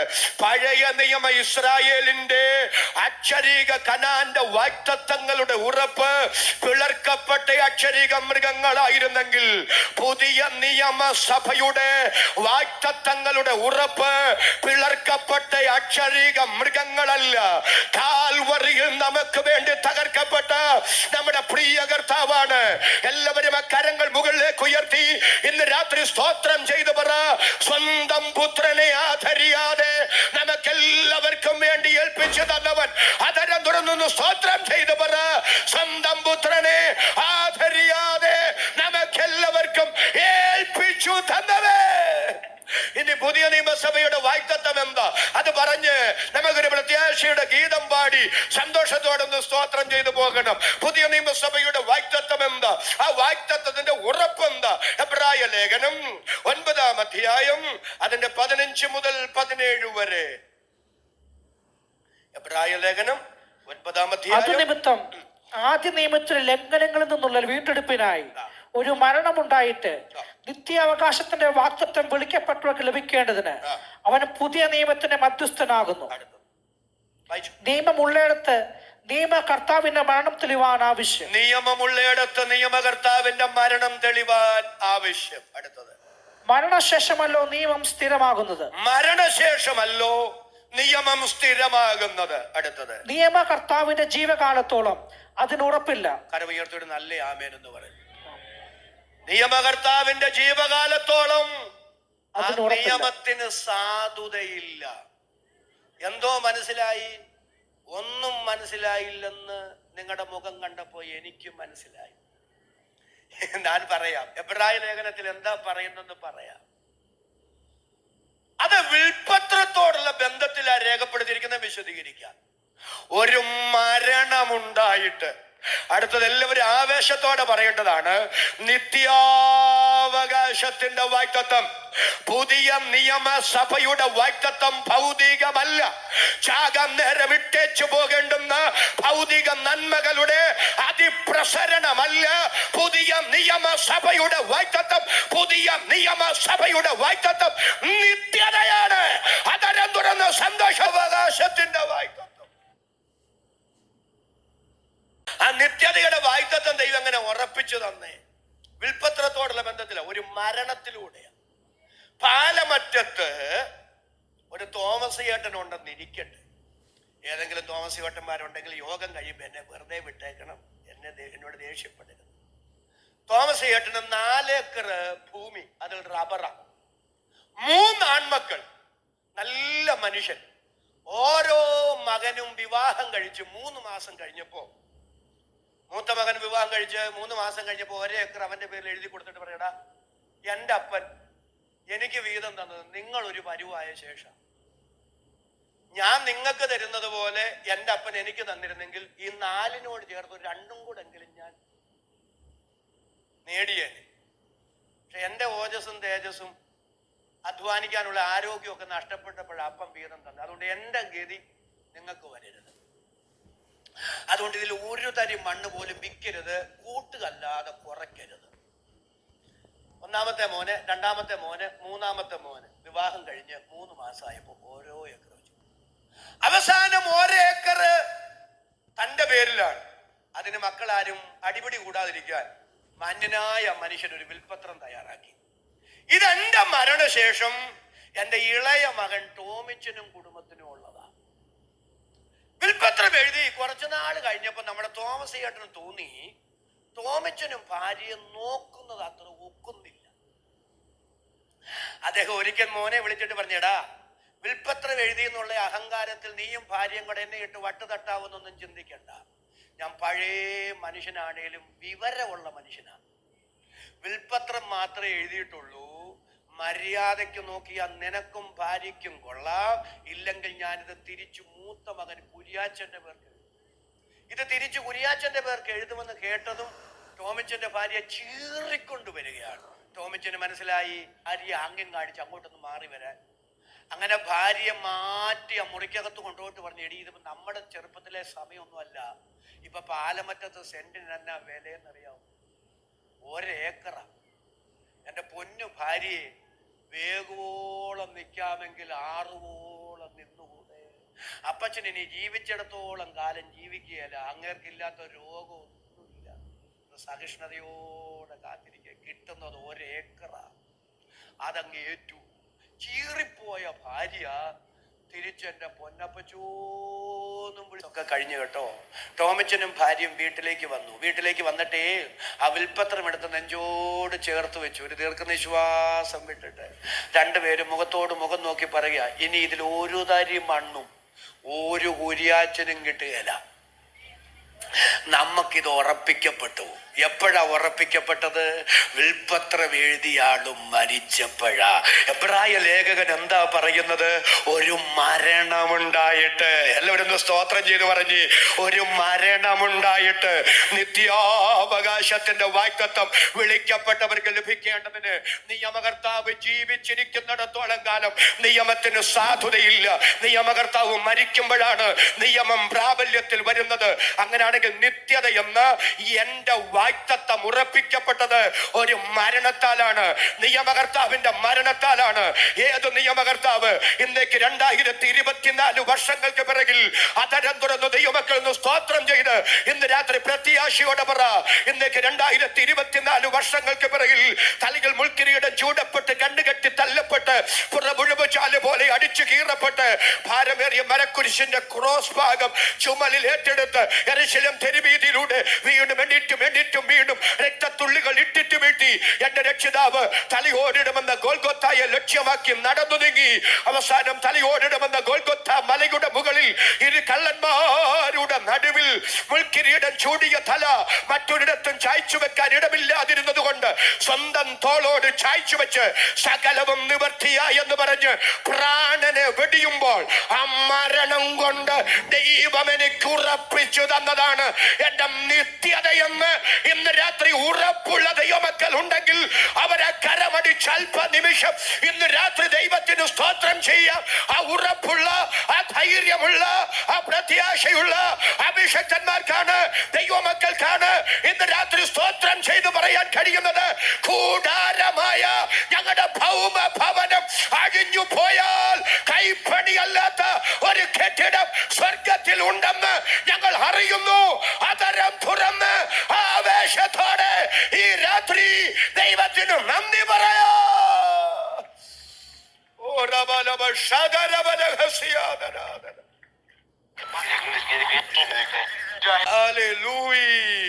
അങ്ങനെയുള്ള ഭക്തരാണ് ഇന്ന് രാത്രി പറയുന്നത്, ഹേ മരണമേ നിന്റെ ജയം എവിടെ? എല്ലാവരും ഒരുമിച്ചൊന്ന് സ്തോത്രം ചെയ്ത് പറഞ്ഞ്, ഹേ മരണമേ നിന്റെ ജയം എവിടെ? ഹേ മരണമേ നിന്റെ വിഷമുള്ളെവിടെ? മരണത്തിന്റെ വിഷമുള്ള പാപം, പാപത്തിന്റെ ശക്തിയോ ന്യായപ്രമാണം നമ്മുടെ കർത്താവായ യേശു ക്രിസ്തു മുഖാന്തരം നമുക്ക് ജയം നൽകി തരുന്ന ദൈവത്തിനു സ്തോത്രം. മരണഭയമില്ലാതെ ജീവിക്കാൻ ഇന്ന് രാത്രി നമ്മെ പ്രേരിപ്പിക്കുന്ന യേശു ക്രിസ്തുവിന്റെ ക്രൂശ് മരണത്തിലൂടെ നമുക്ക് ഉറപ്പിച്ചു കിട്ടിയ നിത്യതയ്ക്ക് സ്തോത്രം പറയാൻ ഇന്ന് രാത്രി എത്ര പേര് രക്ഷയുടെ സന്തോഷത്തോടെ അലയടിക്കുന്ന ആവേശത്തോടെ അതരം തുറന്ന് ദൈവത്തിനു സ്തോത്രം ചെയ്യും. കരവ് ശബ്ദവും ഉയർത്തി ദൈവത്തിനു സ്തോത്രം ചെയ്യ. ഇന്ന് രാത്രി മരണഭയത്തിന്റെ കെട്ട് പരിശുദ്ധാത്മാവ് വചനത്താൽ പൊട്ടിക്കട്ടെ. ഈ രാത്രി ചിലരെ പരിശുദ്ധാത്മാവ് പുറത്തു കൊണ്ടുവരുന്ന രാത്രിയാക്കട്ടെ. അടുത്തൊരു ചിന്തയിലേക്ക് ഞാൻ ഓടി വരികയാണ് പ്രിയരെ. പുതിയ നിയമസഭയുടെ വാഗ്ദത്തം എന്ത്? എന്നോട് ഒരുമിച്ചൊന്ന് സ്തോത്രം ചെയ്ത് പറയണം. കൊയർ തയ്യാറാകണം. എല്ലാവരും ഒരുമിച്ചൊന്ന് സ്തോത്രം ചെയ്ത് ഒരു വാക്യം ഒന്ന് പറയണം. എബ്രായ ലേഖനം 10:23 പ്രത്യാശയുടെ സ്വീകാര്യം. എനിക്ക് സങ്കടം തോന്നുന്നു. എല്ലാവരും ഒരുമിച്ചൊന്ന് പറഞ്ഞേ, പ്രത്യാശയുടെ സ്വീകാര്യം നാം മുറുകെ പിടിച്ചുകൊള്ളുക. എല്ലാവരും ആവേശത്തോടെ അടുത്തത് പറയണം, വാഗ്ദത്തം ചെയ്തവൻ. എല്ലാവരും നല്ല ആമേൻ പറഞ്ഞു പറ. വാഗ്ദത്തം ചെയ്തവൻ വിശ്വസ്തനല്ലോ. കരമുയർത്തി പിടിച്ചു സ്തോത്രം ചെയ്തു പറ. പ്രത്യാശയുടെ സ്വീകാര്യം നാം മുറുകെ പിടിച്ചുകൊള്ളുക. വാഗ്ദത്തം ചെയ്തവൻ വിശ്വസ്തനല്ല. അക്ഷരീക മൃഗങ്ങളാണ് പിളർക്കപ്പെട്ട് അക്ഷരീക മൃഗങ്ങളുടെ നടുവിലൂടെ പോയി ദൈവം അബ്രാമിനോട് ചെയ്ത തന്റെ വാഗ്ദത്തങ്ങളിൽ എന്റെ ദൈവം എത്ര വിശ്വസ്തനാണെന്ന് യഹൂദ ജനവും ഇസ്രായേൽ രാജ്യവും ആ രാജ്യത്ത് പാർക്കുന്ന ജനവിഭാഗങ്ങളും ലോകത്തെ ദുഷ്ടശക്തികൾ ഒരുപോലെ ദൈവത്തെ കെടുത്തി കളയാൻ ഉറഞ്ഞു തകർത്തു തുള്ളിക്കിട്ടും അവര് തകർക്കപ്പെടാതെ ഇന്നും നിൽക്കുന്നത് ഒരു ചരിത്ര സാക്ഷ്യമാണ്. ബൈബിൾ പ്രഖ്യാപിക്കുന്ന, സ്തോത്രം ചെയ്ത് ആരാധിക്കുന്ന നമ്മുടെ ദൈവം തന്റെ വാഗ്ദത്തങ്ങളിൽ വിശ്വസ്തനാണ്. എത്ര പേർക്ക് സന്തോഷത്തോടെ ഇന്ന് രാത്രി പറയാൻ കഴിയും, പ്രത്യാശയുടെ സ്വീകാര്യം നാം മുറുകെ പിടിച്ചുകൊള്ളുക. വാഗ്ദത്തം ചെയ്തവൻ വിശ്വസ്തനല്ലോ. അടുത്ത പദം പറഞ്ഞ് അവസാനിപ്പിക്കാം. ഒന്നുകൂടെ സ്തോത്രം ചെയ്ത് പറഞ്ഞു, പ്രത്യാശയുടെ സ്വീകാര്യം നാം മുറുകെ പിടിച്ചുകൊള്ളുക. വാഗ്ദത്തം ചെയ്തവൻ വിശ്വസ്തനല്ല. ഏതാണ് ആ വാഗ്ദത്തം? എബ്രായർ 10:37 ഏതാണ് വാഗ്ദത്തമെന്ന് 23 പറയുന്നു. വാഗ്ദത്തം ചെയ്തവൻ 37 വാക്യത്തിൽ പറയുന്നു ഏതാണ് ആ വാഗ്ദത്തമെന്ന്. ഇനി എത്രയും ഒരു നാമ്യം പറഞ്ഞു പറ. താമസിക്കുകയുമില്ല. പുതിയ നിയമസഭയ്ക്കുള്ള ഏറ്റവും വലിയ വാഗ്ദത്തം ഇനി എത്രയും അല്പകാലം കഴിഞ്ഞിട്ട് വരുവാനുള്ളവൻ നമ്മുടെ വാഴ്ത്തപ്പെട്ട കർത്താവ് മടങ്ങി വരുമെന്നുള്ളതാണ്. യോഹന്നാൻ 14:1 മുതൽ നിങ്ങളുടെ ഹൃദയം കലങ്ങിപ്പോകരുത്. അലതല്ലുന്ന ആവേശത്തിൽ ഒരുമിച്ചെന്ന് പറഞ്ഞ് നിങ്ങളുടെ ഹൃദയം കലങ്ങിപ്പോകരുത്. ദൈവത്തിൽ വിശ്വസിപ്പീൻ, എന്നിലും വിശ്വസിപ്പീൻ. എന്റെ പിതാവിന്റെ ഭവനത്തിൽ അനേക വാസസ്ഥലങ്ങളുണ്ട്. ഞാൻ നിങ്ങൾക്ക് സ്ഥലമൊരുക്കുവാൻ പോകുന്നു. ഞാൻ പോയി സ്ഥലമൊരുക്കിയാൽ, എല്ലാവരും ആമേൻ പറഞ്ഞു പറഞ്ഞ്, ഞാൻ പോയി സ്ഥലമൊരുക്കിയാൽ ഞാൻ ഇരിക്കുന്ന ഇടത്ത് നിങ്ങളെയും ഇരുത്തേണ്ടുന്നതിന് വീണ്ടും വന്ന് നിങ്ങളെ എന്റെ അടുക്കൽ ചേർത്തുകൊള്ളും. ഇന്ന് രാത്രി വേർപെട്ട ദൈവമക്കളോട് ഞാൻ വിളിച്ചു പറയുന്നു, പാലമറ്റം ദേശത്തോട് ഞാൻ വിളിച്ചു പറയുന്നു, കാലത്തിന്റെ ചുവരെടുത്ത് വായിക്കുന്നുണ്ടോ? കാലഘടികാരത്തിന്റെ മണിനാഥ ശബ്ദം ഇന്ന് രാത്രിയും നമ്മുടെ ചെവിത്തടത്തിൽ മുഴങ്ങുന്നുണ്ടോ?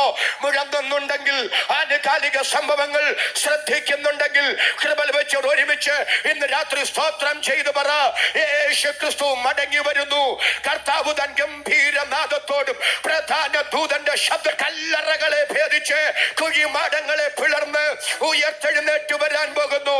അവരോടൊരുമിച്ച് രൂപാന്തരപ്പെട്ട് തേജസ്കരിക്കപ്പെട്ട് നമ്മുടെ കർത്താവിനെ എതിരേൽപ്പാൻ നാം ആകാശമേഘങ്ങളിൽ എടുക്കപ്പെടാൻ പോകുന്നു. ആ ഉറപ്പുള്ളവർ ദൈവസന്നിധിയിൽ ഒന്നെണ്ണീട്ട് നിൽക്കാം. എല്ലാവരും ഇന്ന് രാത്രി ദൈവസന്നിധിയിൽ എഴുന്നേറ്റ് നിൽക്കാം. ആരും ഇപ്പോൾ ഈ ഗ്രൗണ്ട് വിട്ടു പോകരുത്. നിങ്ങൾക്ക് വേണ്ടി പ്രാർത്ഥിക്കാൻ ഈ രാത്രി ഒരാത്മാ നിയോഗം എനിക്കുണ്ട്. കാഹളം ധ്വനിക്കോ. എല്ലാവരും ഒരുമിച്ചൊന്ന് സ്തോത്രം ചെയ്ത് പറ. കാഹളം ധ്വനിക്കോ. മരിച്ചവർ ഉയർക്കോ. രൂപാന്തരപ്പെടോ.